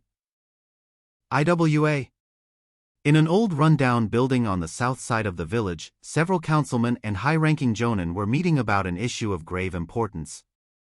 At least to them it was important. "I believe you all know why you are here today. That old fence-sitter has decided that we should forget the past and just overlook the fact that bastard Minato Namikaze has a son," stated an elderly councilman, hate evident in his voice. "I say we hunt the little bastard down and kill him. Our village suffered enough with what that monster did to all our families, let's get back at him by killing his only kid," shouted a Verten jonin. "There's a problem, he's extremely powerful. He was able to defeat a Hyuga in hand-to-hand combat and has Zabuza Momochi's blade, plus he's the container of the Kyuubi and can use its power. He even defeated the One Tail with its power and summoned Gamaken, which means that he is being trained by Jiraiya of the Sannin," stated an informant that was at the Chunin Exams. Everyone paused at that information. If the kid could summon Gamuken, then he was no doubt being trained by Jiraiya of the Sannin, and would most likely be close by whenever they decided to attack. They were going to need Han and Rashi,